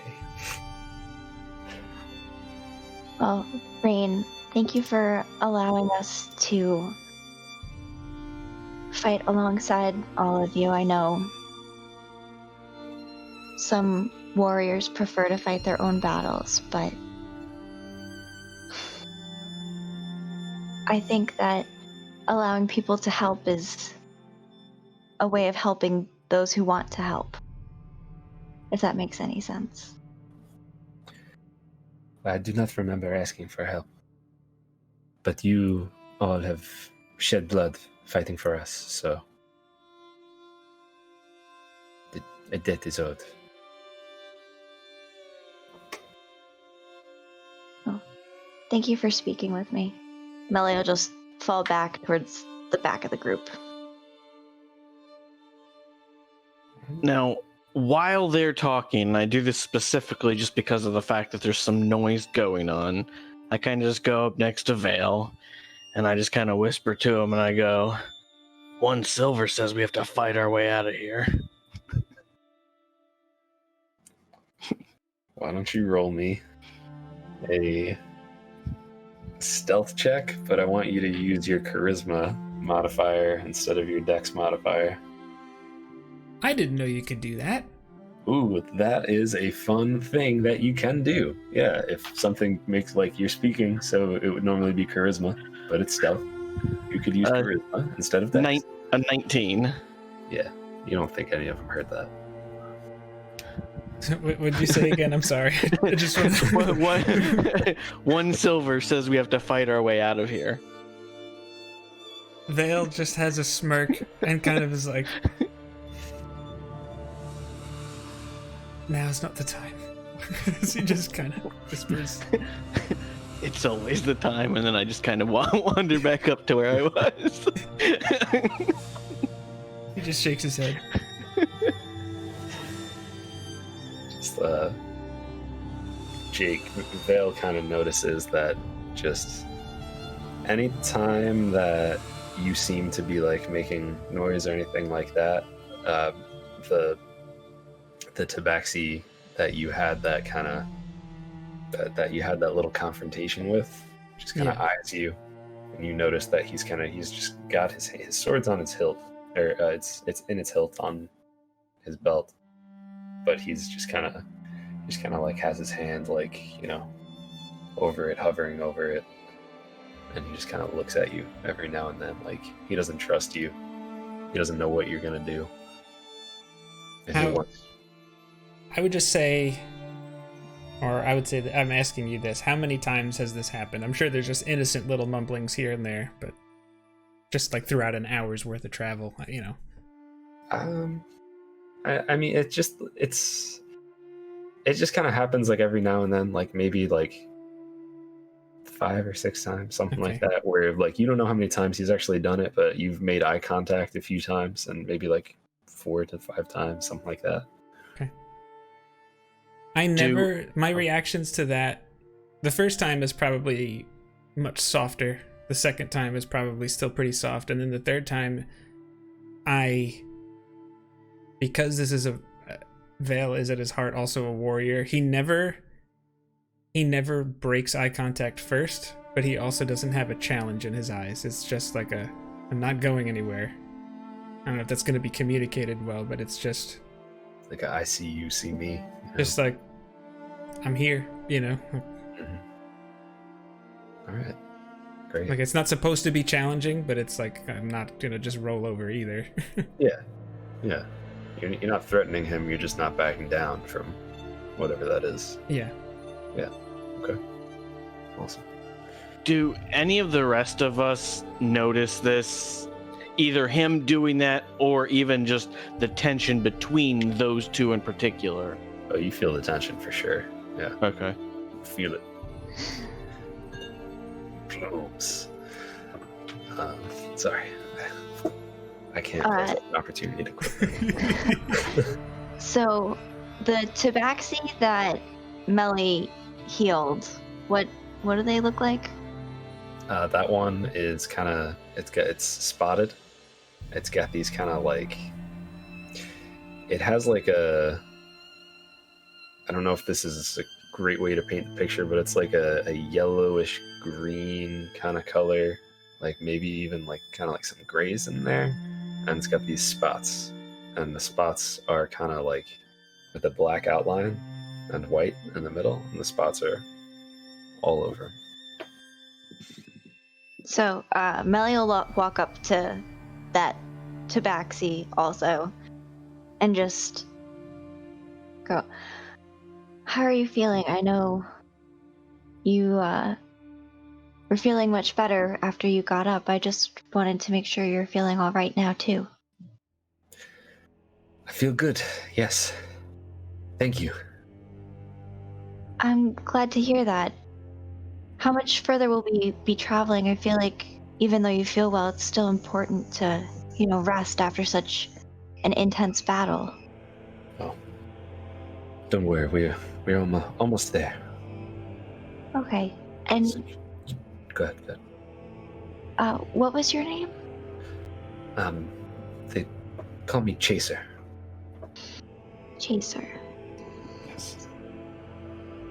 Well, as I said, I'm glad that you're feeling much better and you'll have an opportunity to rest. Hopefully, you'll be feeling 100% very soon. Thank you. I owe you my life, you know. Well, I think in that situation, we're all depending on each other. Your party, dealt us just as much damage, and I was just thankful that I was able to lend a hand where I could. Be that as it may. Chaser of lasers always repays a debt. He kind of gives you a nod. That's All right. your ESO character. And I love it. So Melly will then fall back in step with her party. Right. Yeah, so all of this kind of takes place within that hour, and you move through and you get to this this wide opening. And there's a bit of a hill as you're going up here, and as you're walking up this hill, you start to hear, well, you know what? We can probably add the little people, right? Right? Alright. Start to hear some just some people. Some hold on 1 second, I'm just trying to get the thing.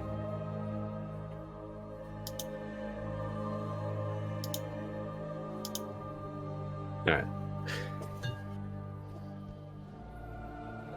You just start to hear like basically some just movement and some people out in the distance,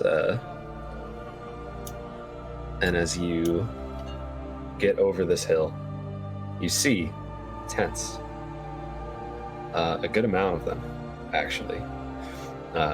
You see a herd of goats sorry headphones, going by in the distance, and you have reached what looks like some sort of tabaxi community. There's this would be the tribe. There's tents, there's people walking, or tabaxi going around and playing together and speaking and doing all of the things. When you get there, the angry tabaxi warrior is just gonna kind of peel off and go his own direction, and Rain is gonna look at you guys and just say, right, you need to come with me. I'll bring you to my father, and we will decide what to do from there.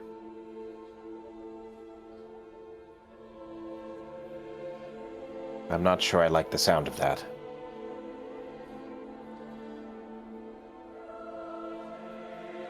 What is this that you do not like?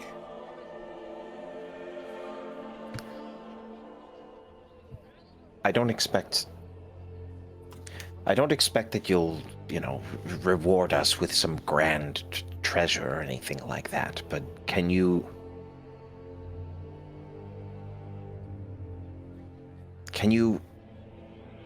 promise to the best of your ability that you won't harm our friend? I do not trust your friend. I do not trust his kind. But so far, all I have seen from the four of you is that you are helpful. You all did a lot in that battle back there. And the least amount of respect I can give back to you would be to make sure that you stay safe as long as you're with me. And I intend to give you that respect. Fair enough. Miss Rain, was it? Yes. Rain of Katsamir. Rain has a better ring than that one tabaxi huntress, so thank you, Rain. Rain, would it be alright if I spoke with them before we headed to your father just for a moment. Spoke with your companions? Yes. Yes. This is fine. I'll give you some space. I'll be right here. Do not walk too far away from me. I said We I will protect definitely you when won't. you're with me, but these people, we've had a hard life, and we're not very fond of outsiders. I understand. Alright, so we're a little bit apart from her. So Melly's gonna be whispering this. Do you all think that we should just go, or... I don't want anything to happen to you, Vale, and I can't imagine walking into the middle of the village of Tabaxi would be the safest place, unless you all think we can trust her. Personally, I feel like the fact that we came this far, we can't not go in, because whatever kindness or whatever you want to call it that they have shown us up to this point, we would be basically slapping their hand away, and they very well may attack us 5 feet down the road. So I kind of feel like that we almost have to put some trust into Rain. Before Vale speaks, I think he would have been trying to just take in the scenery a little bit more. Like Rain, you mentioned Rain said that they've had a hard life. Like what do the buildings look like? Do they, like, do they seem nomadic? Does this seem kind of permanent? Does this seem... It's very nomadic. Everything there, all of these tents, it's nothing extravagant. It's all looks like, they all look very small, and it looks like they could just be packed up and kind of just moved out at a moment's notice. You see that there's some children outside playing a game. They are one of them has it's like a fuzzy rat on a stick, and the other ones are chasing and trying to get it. People moving about with the goats. Okay. Vale just takes it all in. He kind of has a bit of a sigh, I would say, not large. It's not like very like exasperated, but just a little bit of a helpless feeling. I have to say, I agree with Mac that I would like to go in there, and I understand that this is not the safest place for me. Clearly, I think the tension is high, but there's a few things that are bigger than my own safety. I think there is freedom here in a way. As you can see, they probably move around as they need, but there is a bondage in that as well. And if you look at their young playing right now, they're also subject to this. And even if it is just a singular interaction with someone of my kind that does not result in bloodshed,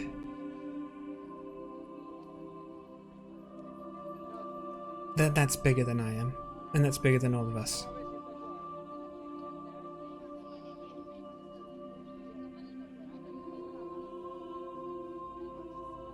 If it gives you any comfort, Vale, if a drop of your blood hits the ground here, there will be hell to pay.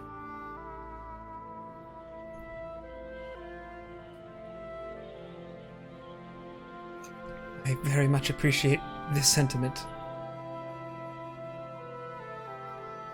I have a few tricks up my sleeve, though, so you never know. Yes. But let's just hope it doesn't come to that.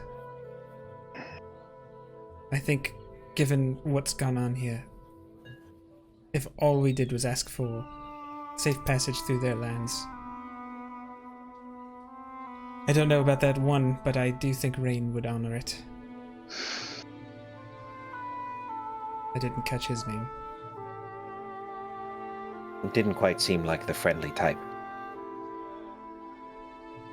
Though, I suppose we'll have to just I feel like bite the bolt. I feel like if it becomes a village consensus by their leaders, that everyone else will fall in line.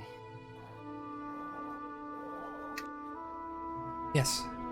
Although I wish the circumstances were different, this might be about as good of a chance as there ever could be. Well, I guess let us hope that there's some restoration between your kinds. And with that, Melly will walk back over. Okay, Rain, we're ready, if you are.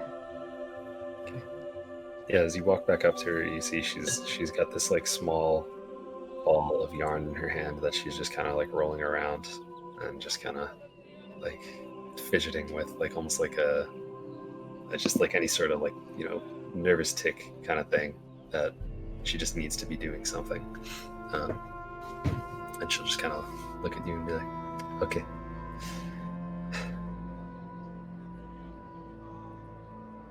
Well, was it? Yes. May I ask you to put your hood up as we walk through town? If you think that's best. Puts it up.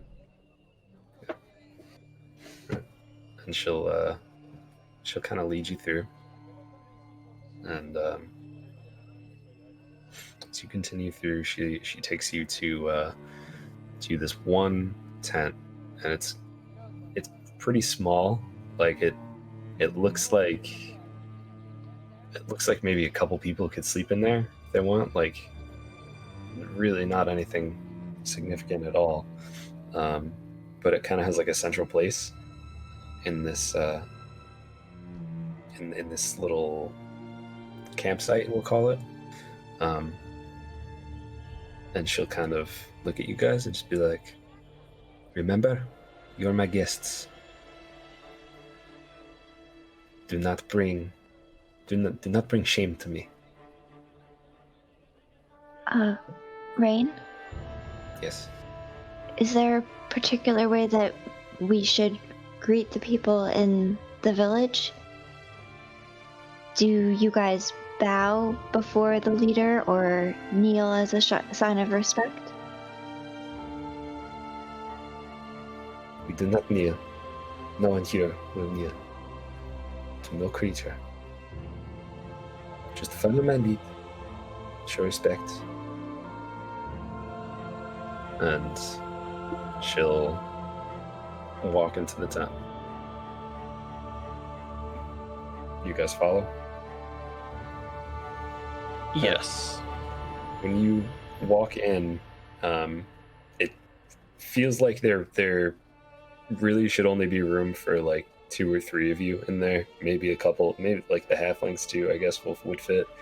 But as soon as you get through that opening, you see that it's about at least 10, if not 20 times the size on the inside of the tent. It's massive. Oh, that's so cool. And there's more tabaxi kind of walking around in there. It's almost as if they have like a town inside of the tent itself. And and she just kind of walks you through, and all of these tabaxi are just kind of like eyeing you as you walk in. There's you probably pass by maybe like 10 of them in this path, and they're all kind of looking at you like, you know, whispering, who are these outsiders? You know, like, I just kind of like, what is she doing? Where did these people come from? None of them have, as far as you could tell, none of them have freaked out as if like, shoot, there's an elf in here. It's kind of just like, these people are different. She takes you to the far side of it, and there's a door. She knocks on the door 3 times and opens it up and motions for you to follow her. You guys walk in. She closes the door behind you. It's a very nice room. There's we'll cut the people noise. It's a very nice room. There's a large desk in the front of this room, and it's just made of this really nice wood with just these. It has like a really, really good finish on it. Pretty clean on the desk. There's just like a mug of like some sort of like ale type mug, you know, but it's one of those sick like Viking things that you would see where it's made out of like a ram's horn. And on there's just some various like quills and just papers, scrolls, all sorts of things, and one just round blue ball sitting on the desk. And there's a tabaxi, an older looking tabaxi. He's got this black fur and these yellowish eyes, and you can kind of tell the age because there's some gray in the fur as well. And he'll just kind of look up and say, "Rain, my daughter, who have you brought to me today?" She'll say, "Well, these people, we're on a hunt, and I ran into them earlier. This one," she motions to Melly, "this one found, she found sister." And she'll just kind of, she'll take the wind-up toy that you guys found on the tabaxi that was in the spider area, and she'll take it and just kind of put it on the desk, and she'll just kind of like motion down for a second and just shake her head and say, and she'll also say, "I'm told that they buried her and paid respects. They also came to our aid in the battle."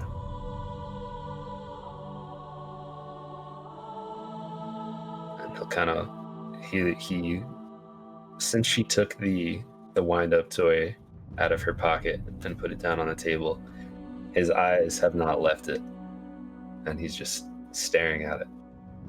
And there's just silence for like an uncomfortable amount of time. And then he'll look up, he'll look Melly in the eyes, and he'll just say, "Thank you for the kindness and the respect that you have shown us." And he'll look at all of you and kind of give you a nod. And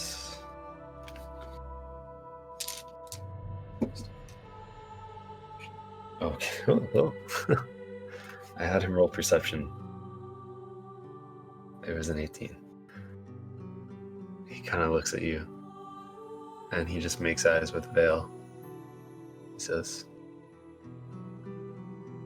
"What do you hide?" I have a question Yep. before I respond. In the room, it's just the 4 of us and the 2 of them? Yes. Okay. Maybe it's just because I actually felt emotion in that moment, but Vale just kind of wipes his eye he did. I don't think he would have cried, but he actually had his eyes welled up a little bit, and he just removes his hood. Just looks back at him. I have nothing to hide from you. He kind of like jumps up, just with like a shock on his face, and he'll look at Rain and just say, "You brought him here. What were you thinking?" And she'll say, "They came to our aid. That is odd. I brought them here. I gave them safe passage. This is our way, is it not?" He'll respond, "It's... You know you should not have done this. You should not be here. You know what these people have done."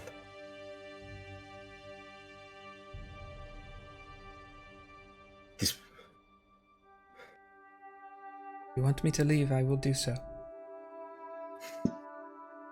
And I will do so peacefully. You helped them. You fought alongside them. He's directing that to Vale. You were being attacked by goblins and an ogre. And... yes, we came upon your other daughter.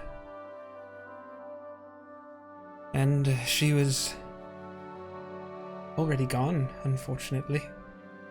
She was wrapped in spiders' webs, and we slayed the beasts and laid her body to rest. And we found those... I just...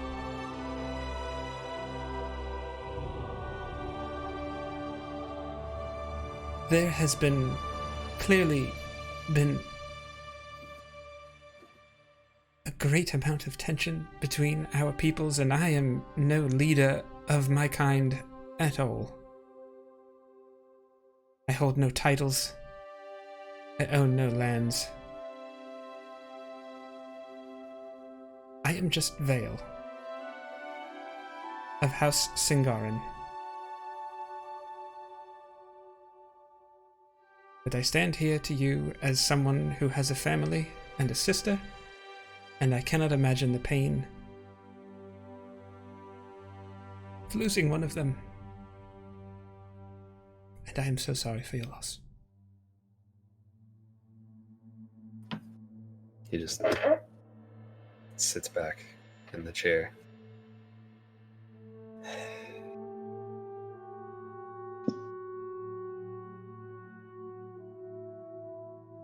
But you have my gratitude. And he looks at each of you in the eyes. And says, all of you. You've done us a service. You've shown respect for my one daughter. And you very well might have saved my other. And she'll just say, I did not need saving. I appreciate the help. She'll look at you when she says it. But I did not need saving.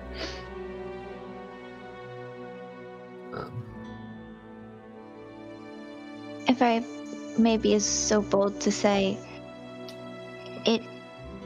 we didn't come here to collect what we felt was a debt. We were just showing kindness and then appreciating kindness that was shown to us. We don't feel that you owe us anything. Showing respect for those around you is one of the most important things that you can do. So we do appreciate the kindness that you've shown us by giving us safe passage.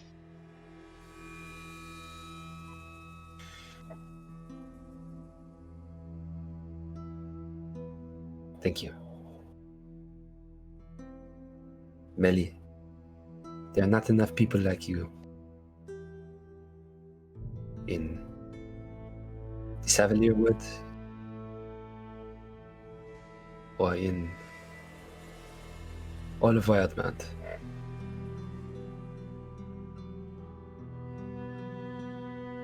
And the man will kind of look at you, Melly, and just say, "Indeed.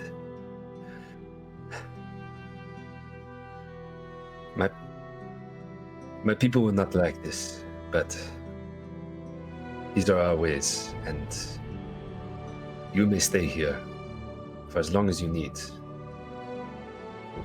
What are you doing here? It's a very dangerous place. Well, it's actually kind of unclear to me.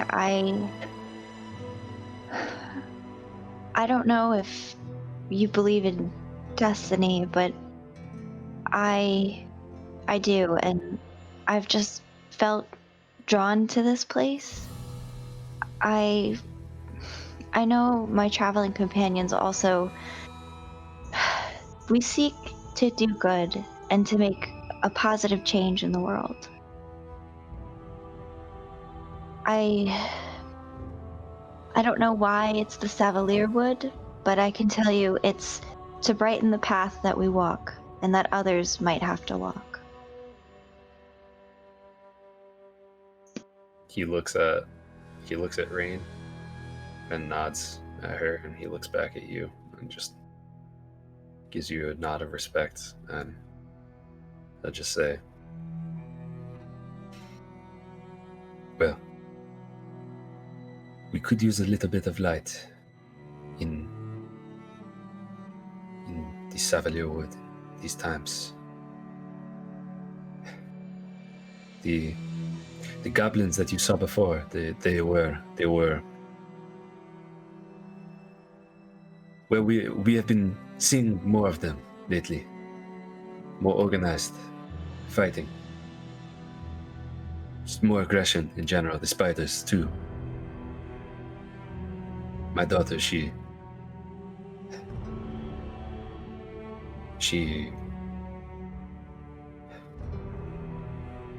well, spiders should not have been a problem for her, but I'm sure they were more organized too lately.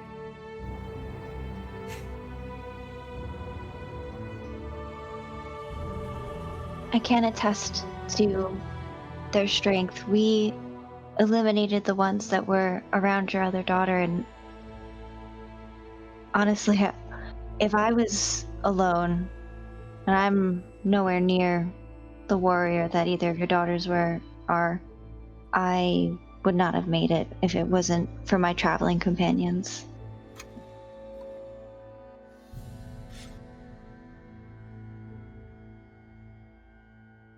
You're a strong group. And Rain will just say, "Yes. This one brought Chaser back to life. He should have been dead." And he'll just be like,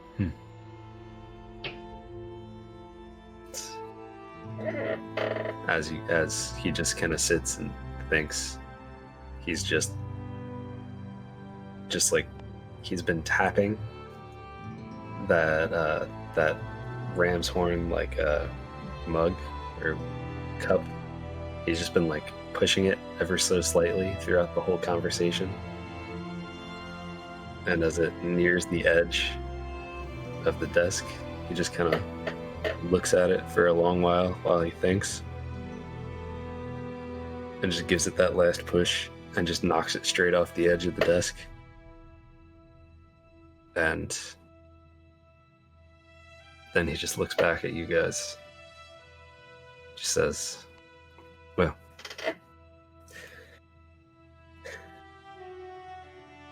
you will stay with me this night. You are my guests. Do you need food, water?" I think both of those things would be very helpful. I would like to say Chase did get very badly injured, and while he did, walk it off as any warrior would, I would recommend that he get a little extra.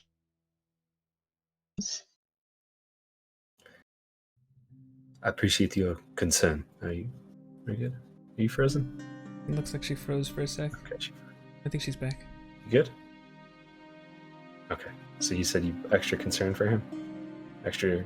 Okay. Thank you. Sorry, you froze for a second.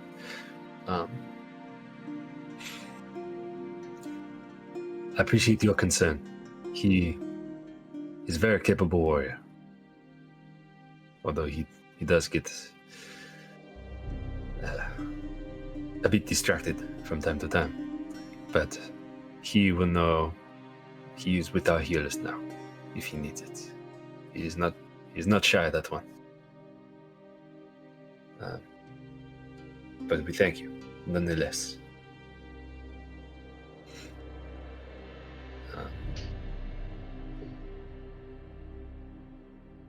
Rain, will you show them to a room? I will find out what to do for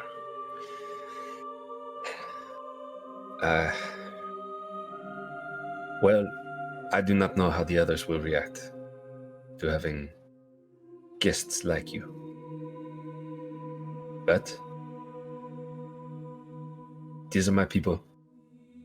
You are under my protection now.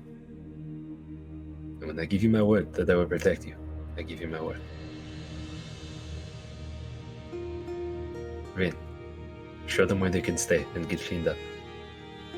She'll just nod, and she'll turn and open the door and start walking out. I would follow. I would put the hood back up. Okay. Alright, everybody follows out.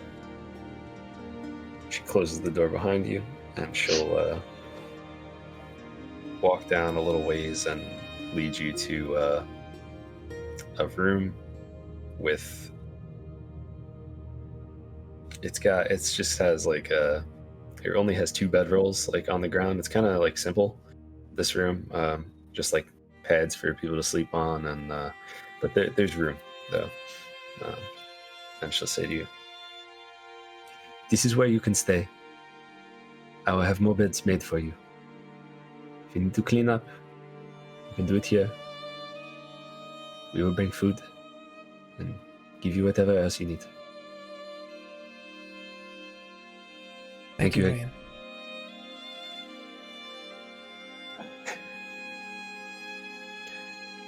You're welcome. This is an adjustment. And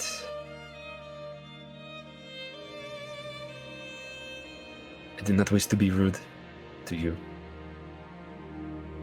You have done a great service to us. All of you. But you must understand that this is different for us. And we would try to give you a chance. And try to show you the respect that you have shown us. I will do my best as well. I do not understand your ways as much as you don't understand mine. But at least it's a start.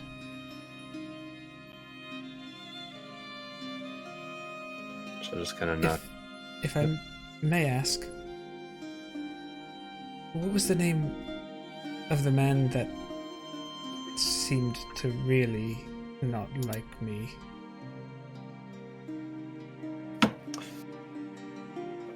The man who did not like you? I do not wish to push him farther. His that is Scratch. Scratch on post. This is his name.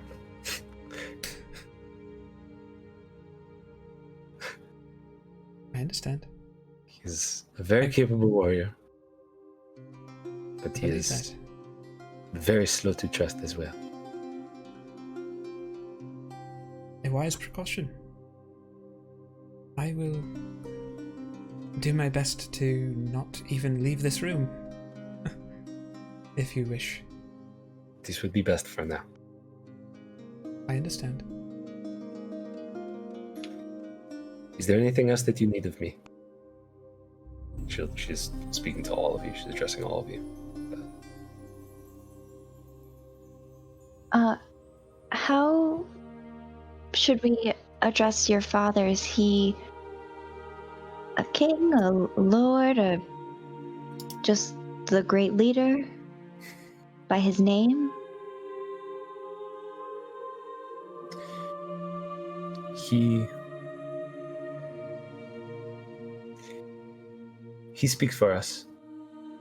He has led us through many winters, and he has kept us all strong as a people. We do not use titles like king or sir or any of these things here. You may call him Trail. His full name is Bold Trail.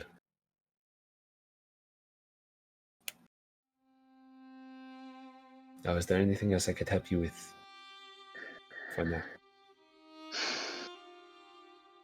I don't think so. Echo, Mac? Is there anything?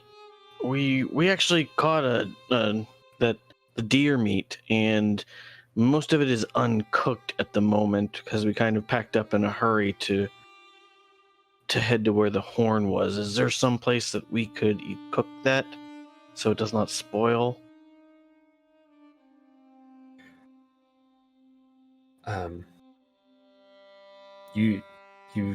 Yes, we can take this. I mean, I'm okay if you are willing to, but I didn't want to put any added, burden on you having to do things for us. We don't mind cooking it, but obviously I'm not trying to wander all around either. But what do you have? Where do you have it? Who had the? Who was carrying it? I think the only details we discussed was we pack up camp. Yeah. Who decided to carry the deer meat? I guess I did. Well, so some of it was Just don't let it mix with the spider poison.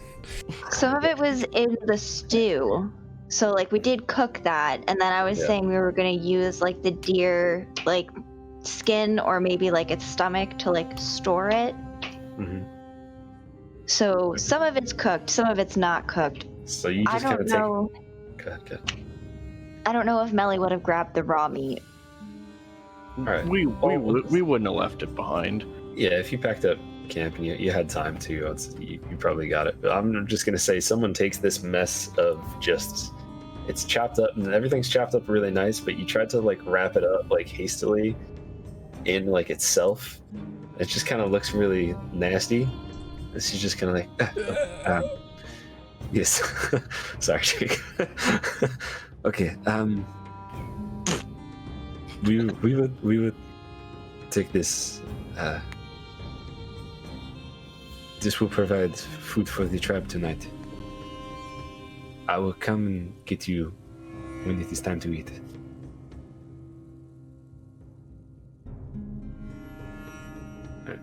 And she'll. Thank you. She'll just give you a nod and she'll walk out. Alright, I got a question. Sure. Isla.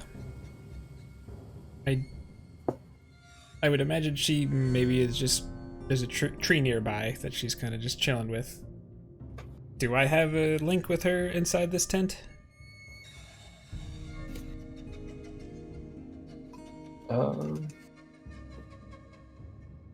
Yeah. Okay.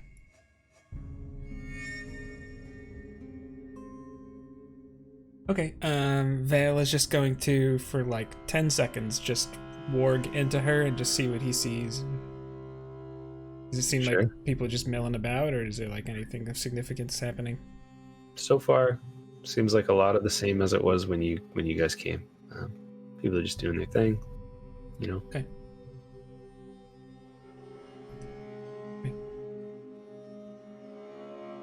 Well, I'd say that went about as good as it possibly could.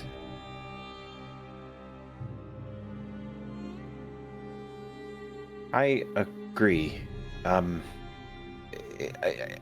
not thrilled with how everything is, but it's certainly better than, well, nobody's hurt.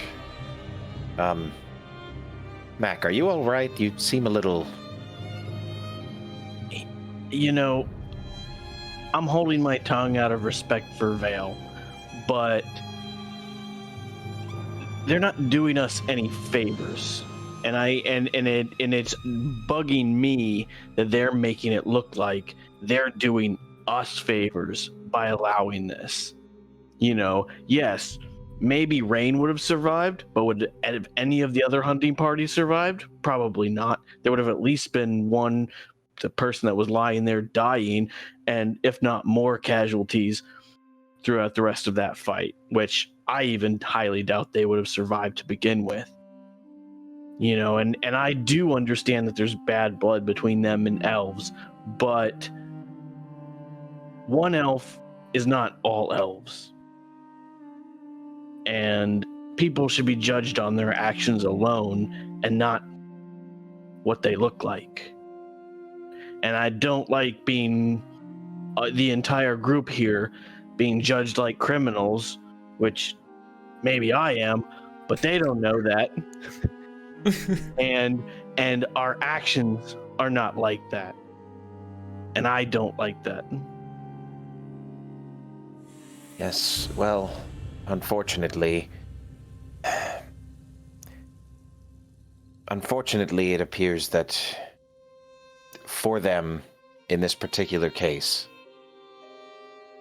the best kindness that they can show us is not to kill our friend here. And even this base level of respect is a great undertaking for them. Based on how Trail, I believe his name was speaking, he sounded even more upset about having an elf in his quarters than even Rain did upon finding us out there. Yes. I think that the best that we're able to do right now, as much as I completely agree, and we're sort of being pulled around a bit. If we're being treated like this, I would rather leave. Because to me, this is barely decency and not respect. It's a safe place to sleep for the night. Is it? Fair point. That is a question worth asking. Because even if he is guaranteeing our safety, if there is this much dislike, who's to say that one of them is not going to try to slit our throats in the middle of the night? You forget, sir, I do not sleep. I didn't say they'd succeed. Fair enough. Listen, this... I can only think about when my people came to Uthadern. We were actually not unlike the people here. We split up. Some went to Bysistil, where our friend, he gestures to Echo, is from, and some went to Uthadern, where the dwarves live. We had nothing. We were in the cold. Our home was just destroyed, and we were wandering. The dwarves were very gracious to us and took us in. But that was an adjustment. And any change, no matter how just or right, when there is this amount of venom and animosity just oozing out of the situation, every step, no matter how small, is significant. Change may not always happen as fast as we need it to or want it to. Sometimes that's just how it is, though. If you want to leave, I'll walk out this door right now with you. If you feel like this is not good enough for you or the situation, I understand. But if we are to be part of that change, then maybe here today we have a moment to show not just for Tabaxi that will come to their aid, or the leader of their people. Perhaps even an entire village could see that just because I'm an elf doesn't mean I'm their enemy. I don't know. I can't say I disagree with anything you've said, Mac. Well, I have complete respect for you, and that's why hearing what you had to say going into this, why I have kept quiet. And I have not said anything to them or anything of that nature. But it doesn't mean that I have to like it or agree or approve. And I kind of feel like we're a little stuck at this point, and maybe that's what's making me even a little bit more grumpier about this. I kind of live my lifestyle because I don't like being tied down, and right now, Yeah. I don't know if we can leave. No one hates a cage more than I do. Well, I hate to say I told you so, but I did ask all of you if you thought coming in was a good idea, and Mac, you said that we shouldn't slap away the kindness, and even though it is... We were already in the cage at that point. We probably could have walked away, and I don't think Rain would have bat an eye. It's just as difficult for her to have us here as it is for us to be here. I'm not going to disagree with that, but the rest of the party knew that we had an elf, and who's to say that they wouldn't have spread the word and that somebody wouldn't have come looking and hunting for us, a mile down the road, or possibly any of the rest of our trip up to Melasmere. We would pretty much always have to be looking over our shoulder for an arrow at any moment. And while that's true, and I agree, wouldn't it be better to build a bridge now while they're willing to speak with us and see us and appreciate the olive branch that we extended?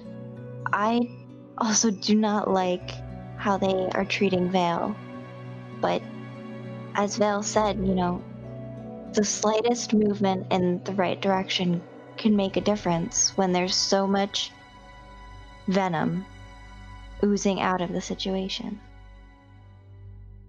And I'm not saying that your feelings are invalid, because they're not. But we have to appreciate even the slightest effort that they're willing to make. I think if any other situation happened, I would have been shot on sight.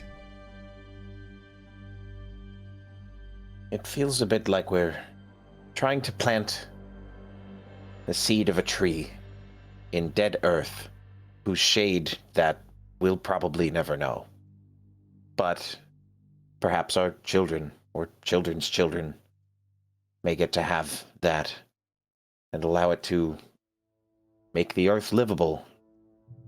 I don't know if that makes sense, but it's a bad time now that will turn into something much better later on with any luck.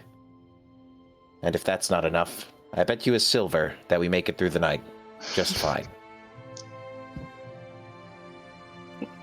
2-to-1 odds. Agreed.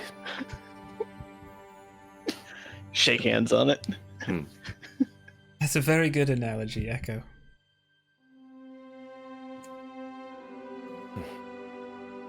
And Melly, you were brilliant. Well, I was just saying exactly what I felt. I feel like we are all connected by destiny. I know we had this conversation before, and while you and Mac don't quite like that idea,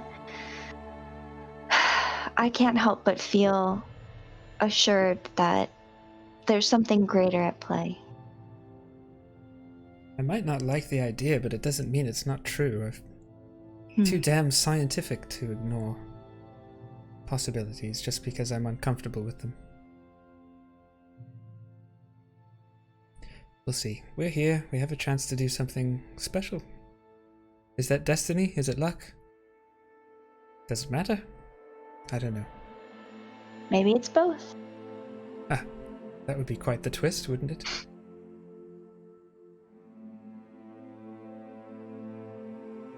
Oh, You know what? And I reach into my bag, and I pull out something that I've been saving since I received it. And I pull out a bottle of plum milk that was given to be my Melly when we first met in the town. Well, I know it's not much, but why don't we share a bottle of plum milk?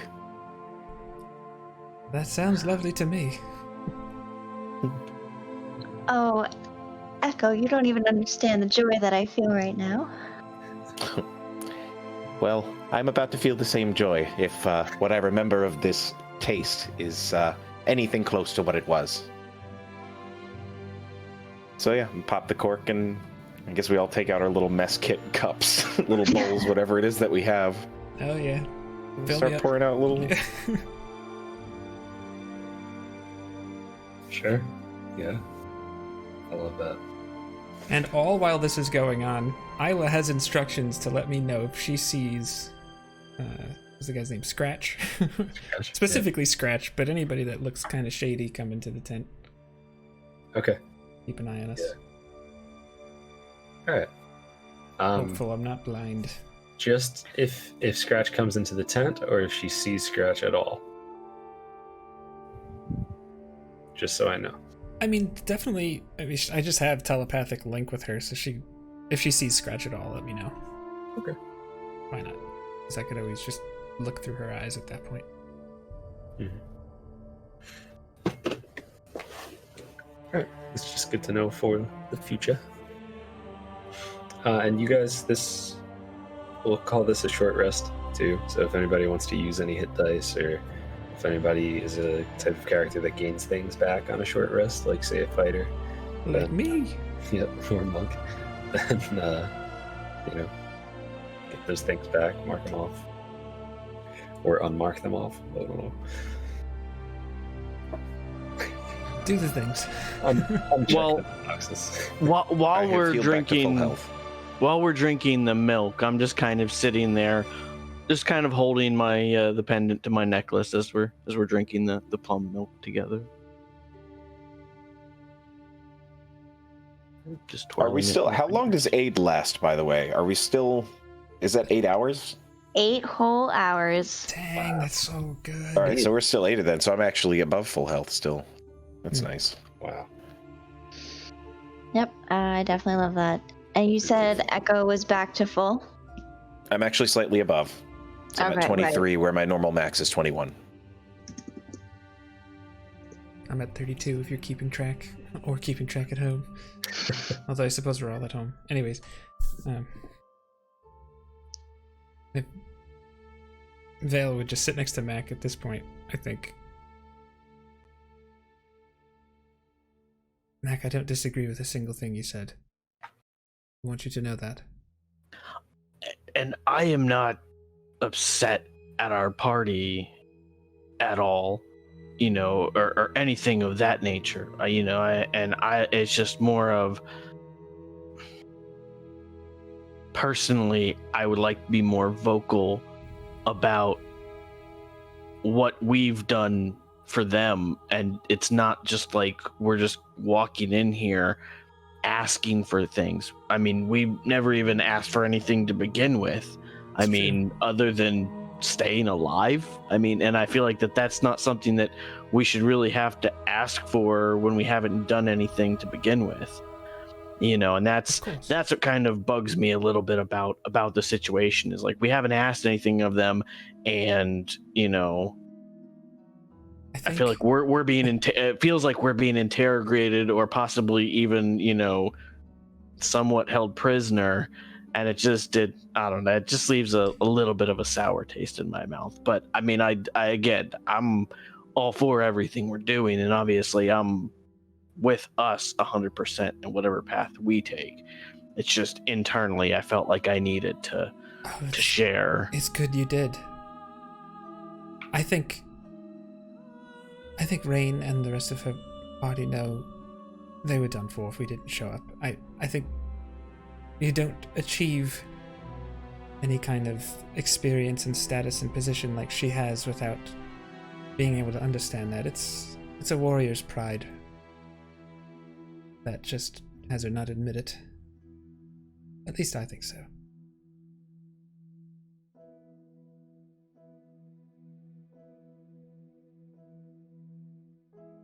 But I will, as they say, sleep with one eye open tonight. Please keep an eye on things. Oh, don't worry, that's already being taken care of. He just winks. Fair enough.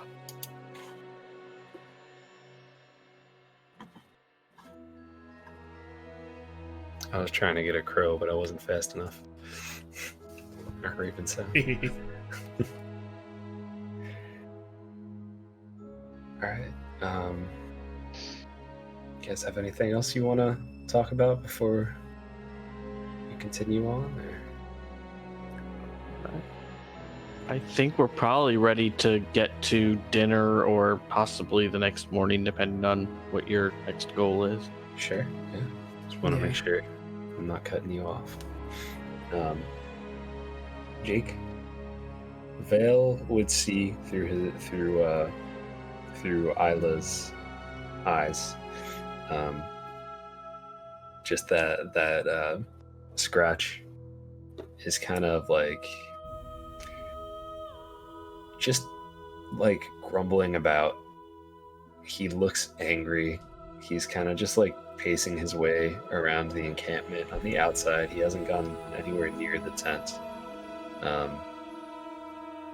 He looks like if you watch him for a long time, you see him like talk to like friends, like moving his arms a lot and just like whatever he's talking about, he feels very strongly about it. Okay. Vale reports this to the other three, and just, not that this is very surprising, but Scratch is upset and is seeming to spread his upsetness to the rest of friends or other clanmates, I guess. I'm keeping an eye on him, but nothing we didn't really know. It's really, but can't imagine him being that worked up and not telling somebody.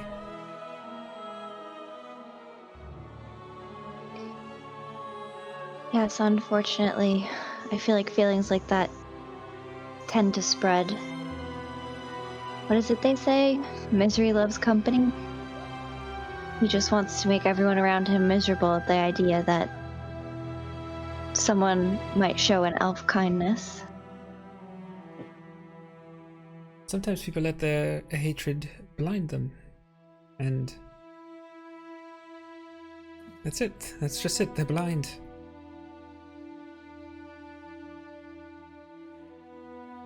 You really have to have... I just said they cannot see. We really just have to have faith that everyone respects Trail enough to respect his decision to allow us to be here.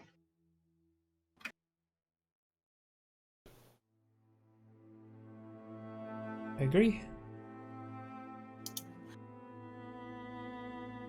You hear on the door. And does anyone respond or anything? I think I'll answer the door Does the cautiously. Does the door open in or out? The door opens in. So whichever side that the door would open towards, so like the person wouldn't be able to see that, I'm gonna step on that side of it, like just kind of like not like right next to the door, but just to where he would not be able to see me until he's all the way past the door if whoever it was coming in. Okay. Why don't you roll stealth?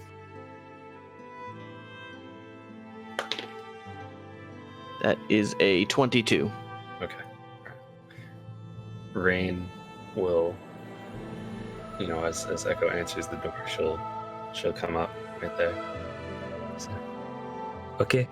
I hope you all had time to clean yourselves up. Take care. Where is... There were 4 of you, were there not?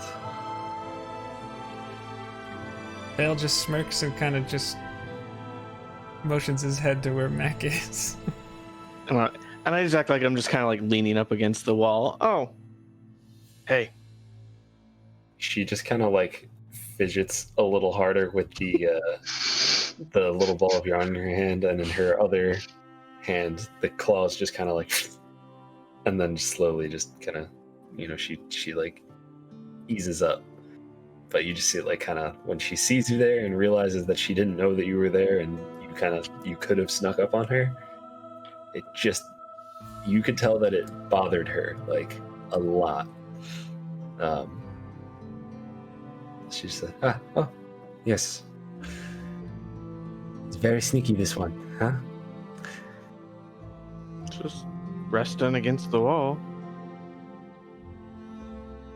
Of course. Well, dinner is ready.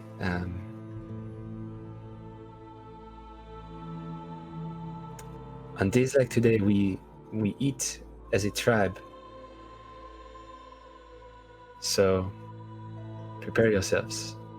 So we ought to join you. I told you. You are our guest. We will treat you this way. And how is Scratch doing? I imagine he is not happy, but that is not something you should worry about. He is my problem, not yours. With all due respect, he seems like both our problems, but I understand what you're trying to say, and I appreciate it. She'll kind of nod at you, and she'll she also brought back, you could see she has kind of like stuff in her hands, and she brought back 2 more like mats that she'll kind of set up in the room for you, so that whenever you do go to sleep, there's a comfortable place for all 4 of you. And she'll just say, okay, well,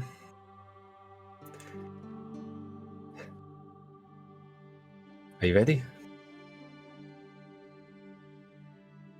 I am. Let's do this. And she will start leading you out, and we'll pick up from there next week. Oh man. That got deep. Oh. Josh, I had a real emotional experience there. That was not like... Sorry? No. There's a lot of really awesome. beautiful moments tonight. I It's would not have expected that. I don't know. I don't want to say it that way. I do expect to feel something, but like I care about these characters so dang much. I can't help it. It's a tense thing to tiptoeing around issues like this that are like, yes, this is a game, but situations like this, maybe not as this extreme, but prejudice and stuff like that is a very real thing. So it could definitely... It's very relevant today. Yeah, especially today. It's amazing how often you'll find yourself working through real stuff while, pretending to be a halfling monk or, an elven fighter. It's kind of cool, and tackling real world issues and kind of seeing where your own mind and even prejudices that you may not have realized that you had. It kind of like makes you sort of 100%. introspect a little bit. So, well done. Hey. So at this point, if anyone else has any questions, I'll give you just a quick second. I'm just gonna address Skeletal Skeletal Gadget. I don't know what you go by now. Skelly. He's like Skelly. All right, Skelly said, I think my DM mind is already activated, and I keep thinking of this inter-party conflict is giving Josh a lot of time to plan what happens next. Jake shared a great meme earlier today, and it's that one where, like, it's the dude walking with what is presumed to be his girlfriend, and he's, like, turning around looking at something else, and she's like, and it's what the DM had prepared, the DM, and what the party seems to be having fun with. And if you learn to, and I'm not saying I have mastered that, because I don't know if anyone has ever mastered that, but if you learn to master that as best you can, you will have the best possible time DMing. So if you're a DM, pay attention to what's important to your party and try to do a little, try to go somewhere with that. I know that wasn't really a question, but that is my answer. I think he might be typing one out, actually. Okay. I think. But yeah, I'll give you a second. that's just such a real, like that meme. I was like, yeah, that's a thing. It absolutely is a thing. Yeah. That's where player agency comes in too, because you know, if you're giving, and we've talked about player agency in our lessons before, but if you're giving your players agency and they have the opportunity to do things that they care about, then as a DM, you're recognizing these are things that my players care about, so let's go do those things because that's more important than, you know, maybe the story that I had prepped. But, and of course, there's a balance to all of that. Of course. Scaly. Oh, okay, there it is. Campaign is set in a world of my own creation, and I want to have my own monsters. Since I'm very new to D&D, is it a good idea to just rename and rewrite existing enemies while keeping the stats unchanged? Yes, it is. 100%. If you're not familiar with the rules, even if you are familiar with the rules, or you're just not super comfortable with it, change the name of things. That is absolutely my advice for getting started with like homebrew and D&D and monsters and that kind of thing. Look through the monster manual, see what, like, if there's a low level thing, like say a goblin is a typical low level monster. If you're like, yeah, I like goblins, I like these stats, use that, rename it, create a culture around it, and then you don't have to worry about scaling things. You just have to worry about lore, which is more fun. So for me personally. Yeah, that concept is called reskinning. Mm-hmm. You know, it's everything's the same. Yeah. All right. So, with that, my friends, you all did a fantastic job tonight. It is a pleasure to do this. As always, everybody, why don't you shout out where people can find you one more time? We'll start with Evbo. All right. Well, I'm on here on Twitch, Twitter, everything. It's just at itsevbo. As you can see right below my very nice face right now. And yeah, that's where you can find me. Jake. Similarly, at the interwebs, ObiWanJacoby_TV. But if you're thinking of following or subscribing to one thing and one thing only, I would say JnJtabletop, which is where we are at all the things there. So YouTube is our focus. Command JnJ. In chat, we'll give you a link. And if you're listening on podcast, it's youtube.com/JnJtabletop. Yep, there it is. Thank you, Josh. But yeah, so Michael. It's Maddogmsd for Twitter, and Master Yoda I am on Twitch. But I also would say, and I meant to say this during the intro, but just kind of got thrown off a little bit. If itsevbo is ever on doing composing streams, fantastic. I mean, the music you create is amazing, and just wanted to throw that out there. I happened to be on to watch one that he was doing a couple days ago, and blown away. So I appreciate that. Thank you. Our first episode, me and Jake both said, Evbo is one of the most talented streamers that we know, and what Michael just said is just one part of it. We 100% recommend. Make him blush more. Embarrass him more. Yeah, we really are fans. And if you try to find Izzy on the internet, I'll fight you. So. Well, there actually is one other place they could find me, which is Dragon of Icespire Peak. Yes. The JnJtabletop That's game true. that runs. Come check it out. It's lots of fun. All right. Awesome. Yeah. And we have the epilogue of that this week, actually. So if you're interested in that, it's going to be Thursday night, twitch.tv/JnJtabletop. We have all the links here, and if you find us on YouTube, they're all in the doobly-doo and all that junk. But I'm the real Josh T. This is JnJtabletop for Rare Drop Roleplay, Ancient Relics, and Hokey Religions. Tune in tomorrow for Star Wars and Scotch. Tune in Tuesday for Reckoning Hour with Captain Robert. That's been a fun journey. Tune in the day after that for Bizarre Adventure, Rare Drop Roleplay. And Friday for sure with I totally forget what they're called, but it's the weebs. They're watching anime. And Studio Blank. Josh's mind went Studio Blank there, but that's the name of the podcast. And the only other thing I want to make sure everybody knows is we have a couple people who are going to be out next week, so we will not be playing Ancient Relics and Hokey Religions next Sunday. I keep forgetting that, and I'm just so disappointed again. Second time today that I realized that. Yeah, so October 11th, we will not be playing. You guys are just gonna have to wait in suspense for that awkward family dinner. But until then, we hope to see you soon. You'll definitely be able to find us playing like Among Us or something like that throughout the week. Find us on Twitter, on the Real Josh T, JnJtabletop. We'll see you soon. Stay safe, everybody. Be kind to each other.